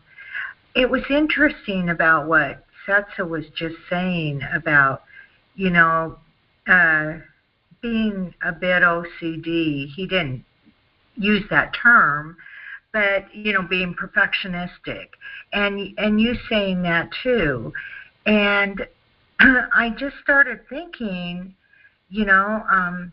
I too have been like this much of my life. And I started thinking about a lot of different people that are targeted, and they are like that. And because I try to connect, what is the defining thread with a lot of us? And I talked to Karen Stewart about this one time, and we both came up with integrity. We all are very truthful, and that's important to us.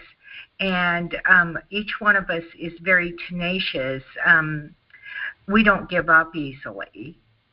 And it didn't occur to me until Sets was just talking to you about that. Seems to be another characteristic that is kind of a defining characteristic that many of us share. And when people are perfectionistic like that, or even OCD,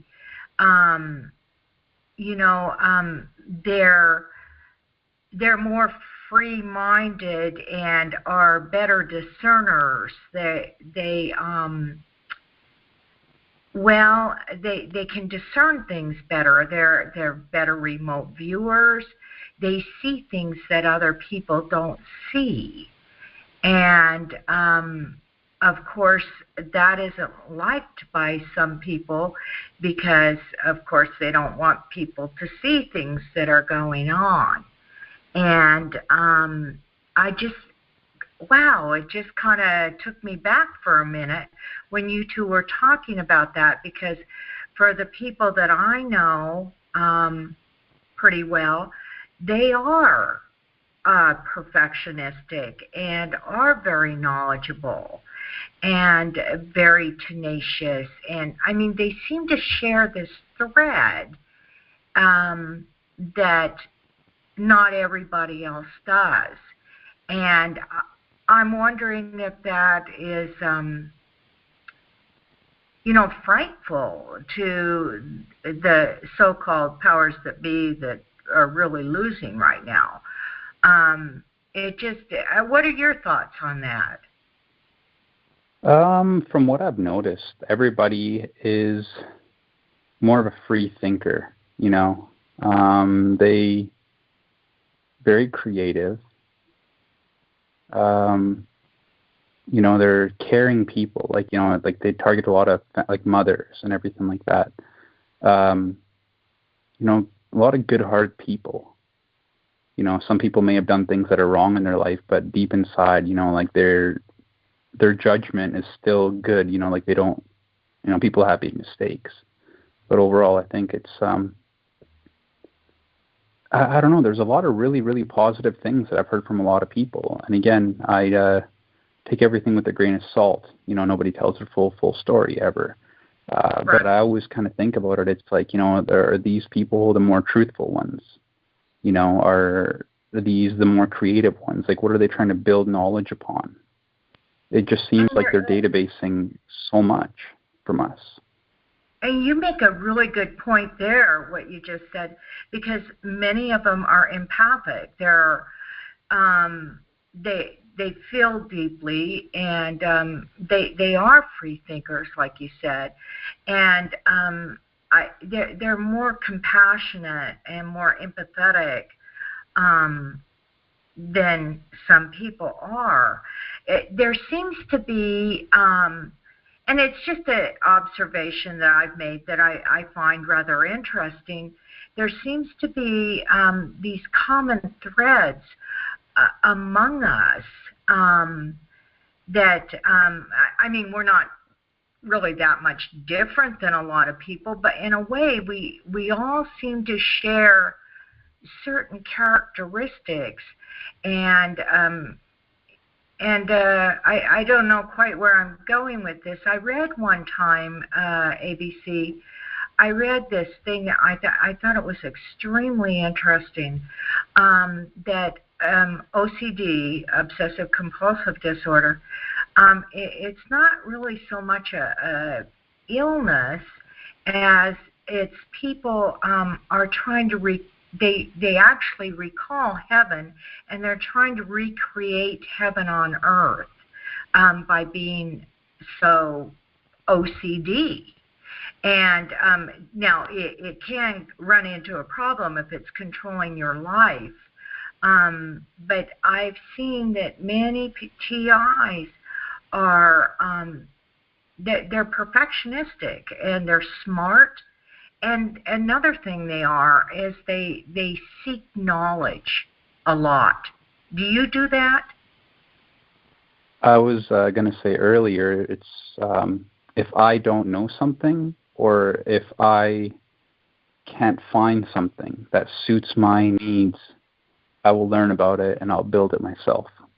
I learned how to do CAD designing, which is computer, 3D modeling, by myself. I learned how to do silversmithing by myself. Like, I didn't have any tutors. I just watched YouTube, and I just, from trial and error, leatherworking, the same, woodworking, the same, every single thing I've ever done has been based upon my knowledge that I, pursued. I've always been like that, and it seems like a lot of people that, they look for information. They're always trying to find new bits of information. It's the same kind of thing. So you're always on the search for it. You don't like to ask too many people, and if you do, you're more or less confirming some information that you've already sought out, which that is a characteristic that I have noticed with a lot of people, because we're always, on the calls trying to confirm things. It's like, what do you think about this? What do you think about this? And that does make sense. Yeah. The creativity, that seems to be a running thread, and you are very creative. You can tell just by chatting in the chat with you. But and I thought about myself. I wouldn't say I'm creative, except I write a lot. I guess that might fall under creativity, writing. But I don't do art, or I wouldn't know how to do leather work or any of that sort of thing. But it's interesting that you said that. Like Neil, when he was like 4 or 5 years old, he took apart a radio or some something like that. I may be wrong on what it was. And he put it back together again because he just kind of wanted to know how it worked. And that seems to be another running thread among us. And not that this means any deep thing or anything. It's just something that I have noticed. And I'm sure they've noticed that too. Another thing is, I think that we all seem to be interested in deeper spiritual matters, psychological matters, things like that. Now, this isn't every TI, but it does seem to be a group of them, and it's just really, to me, it's interesting. It's like certainly not any scientific study. It's just something I have observed, and I just wondered if other people had too, and obviously you have. And Setsa, he's like that, and he said that he had been really perfectionistic, and I think that kind of wears off a little bit with some of the things that we've gone through. But it's not so bad being sensitive or being perfectionistic. Those kind of people help change our world for the better. And another thing is the sensitivity of a lot of people that are targeted. They're often told when they're young, "Oh, you're just too sensitive. You're much too sensitive," and as if sensitivity is a bad thing. Sensitivity can be a saving grace for a person because it helps you discern a lot better and helps you understand things better, and certainly helps you understand other people a little bit better. Sometimes it can, make you upset, certainly. But anyway, I didn't mean to usurp that. I really thank you for what you pointed out, because, I see you too as, a compassionate, sensitive person. And I think that a lot of people are losing that. Like, they don't seem to, there just used to be a lot more people that were more compassionate and more sensitive to other people, and it's kind of like, go fend for yourself. I don't care about you, and it's kind of a dog-eat-dog world. I'm not saying that it's like that all the time or with all people, but it certainly has changed, and I pray to God that doesn't change for me. Because I don't want to lose my humanity. I agree with you on that. Going back to maybe why they select people, I think it's a lot to do with demographics and analytics based upon what they're really trying to get out of us all. Like what they're trying to get out of the system. It's like if they're trying to tap into brains and they're trying to take information from every single person, because once they target you, like you have a brain connection with them, like they are into your brain. They know what the heck you're doing all the time, what you're thinking, what your subliminals are. Like they can control all that kind of stuff. And I think that it's just a big database mining situation that they're really going after, because you can find a lot of different people that are creative at different ages, different, not religion. Well, yeah, there is different religions. There's, I find 90% Christians, though, are getting targeted. What's it called? Different ethnicities. Different, just so many very slight differences, that really could help them understand how the brain works and how it evolves with certain situations that have arisen. If you think about it on a big databasing scale, you could take all the information, line it up, and say, oh, this person's characteristics have been built up over the year based upon, this traumatic incident, this really good incident, a series of, events that happened. They could just be taking all these things and kind of just using them as a big graph sheet to see what people turn out in, and kind of doing, matching other things up with other people that are targeted. I have no idea, but it just sounds, again, like you said, it's very insidious the way they're doing everything, because, they could pay people to give this kind of information and they wouldn't have to worry about all that. But I have no idea, honestly. Like, it's just so surreal what the heck is going on, and I think it comes down to your soul expression. I think it comes down to those that will acquiesce, those that can be controlled, paid, or bought off, and those that stand in truth.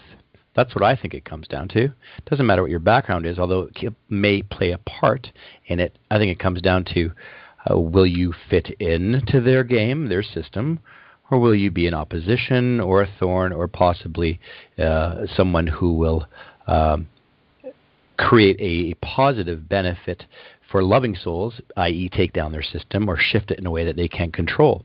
I think that's what it comes down to. I think with your case, because of your enthusiasm, your creativity, your energy, and the fact that you could draw people to you and create a positive outcome, be it currently through a financial mean when you're working with your current or your past employer, this was possibly seen. See, there are markers. I call them markers.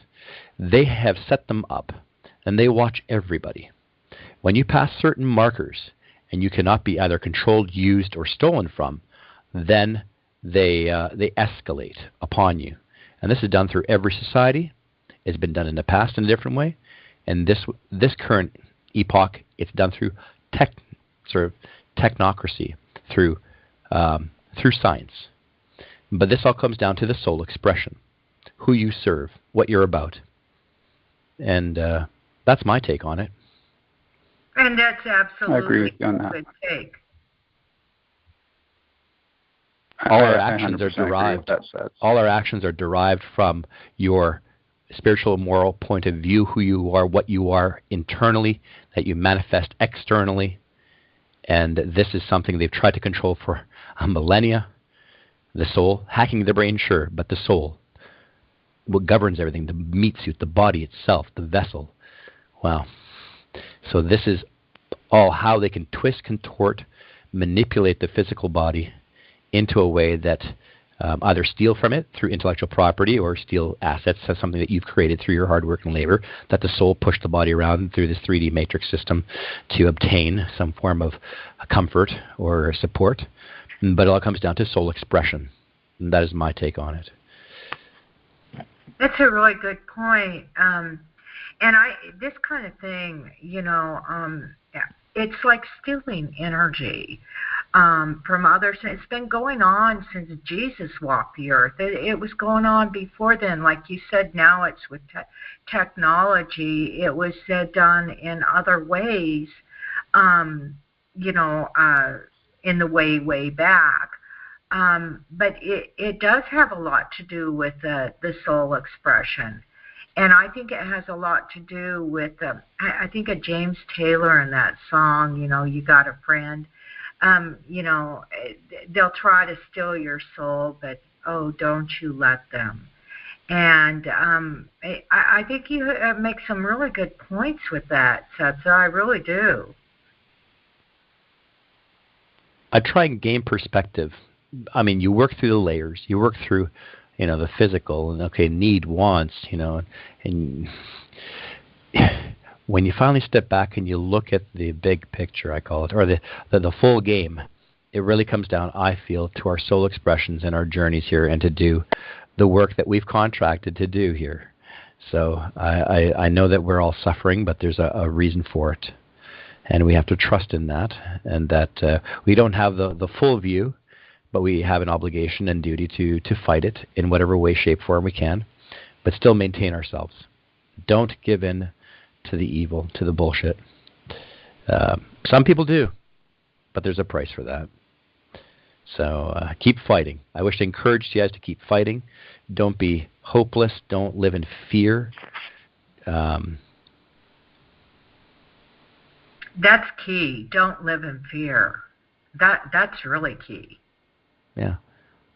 I mean, simple things. I've found simplicity, and by slowing myself down, I'm starting to see things that I wouldn't have otherwise. And sometimes there are epiphanies, and it's amazing. You become humble. When we're taught in this world to take and to expect instead of being humble and accepting, well, yeah. So we all have our own ways of, I guess, working through this. But I want to encourage you guys to keep a positive outlook. It's not hopeless. I don't know. It's Monday. I'm just rambling. Well, I'm going to say good night to you guys, and it was nice talking with you. And good night. I'm going to do some other stuff I got to get done. And have a good night. Good night. Good night. Good night. You have a great night. Thank you. God bless everyone. Yeah, I don't know. I think I might get off the call here too, man. I didn't have much sleep last night. I think I'm going to hit the hay a little bit sooner. How about to join you too? I'm burnt out too. I think it's a Monday. This weekend was up and down. I don't know who else is left on the call. Let's have a quick look here. We have Frank, you, Janie, Fire Within, MD Delso, and then we got a few callers. Anonymous, Melinda. Hello, Melinda. And Frank, Melinda, Janie. Yeah, so just a handful of us tonight. Oh, and Frank's back. And Frank's back, yeah. I don't know if everybody got your email in regards to the new format. Maybe they're an evening without Vanetta. Wow. Yeah, I know. Huh? Yeah. It's a love-hate relationship, you know. She's just so overpowering sometimes. It's pretty funny. Yeah, she's quite a character. Yeah. Did you send out emails to everybody, or a little? I just blew it out again. Okay. We're down to 10, so. Okay, good. The word will get around pretty quick, so. Yeah. All right. Well, it sounds like we're kind of burning out here, Frank. I'm not sure. You might want to. It's midnight where you are. Did you want to call it an evening? I'm not sure the rest of the people are. The chat's dead too, so it's been a great call. Yeah, it's first experience with free conference call, and I like it. Yeah, it's easier to use. Yeah. Good. All righty. God bless. God bless you too, Frank. Thank you. Have a good night.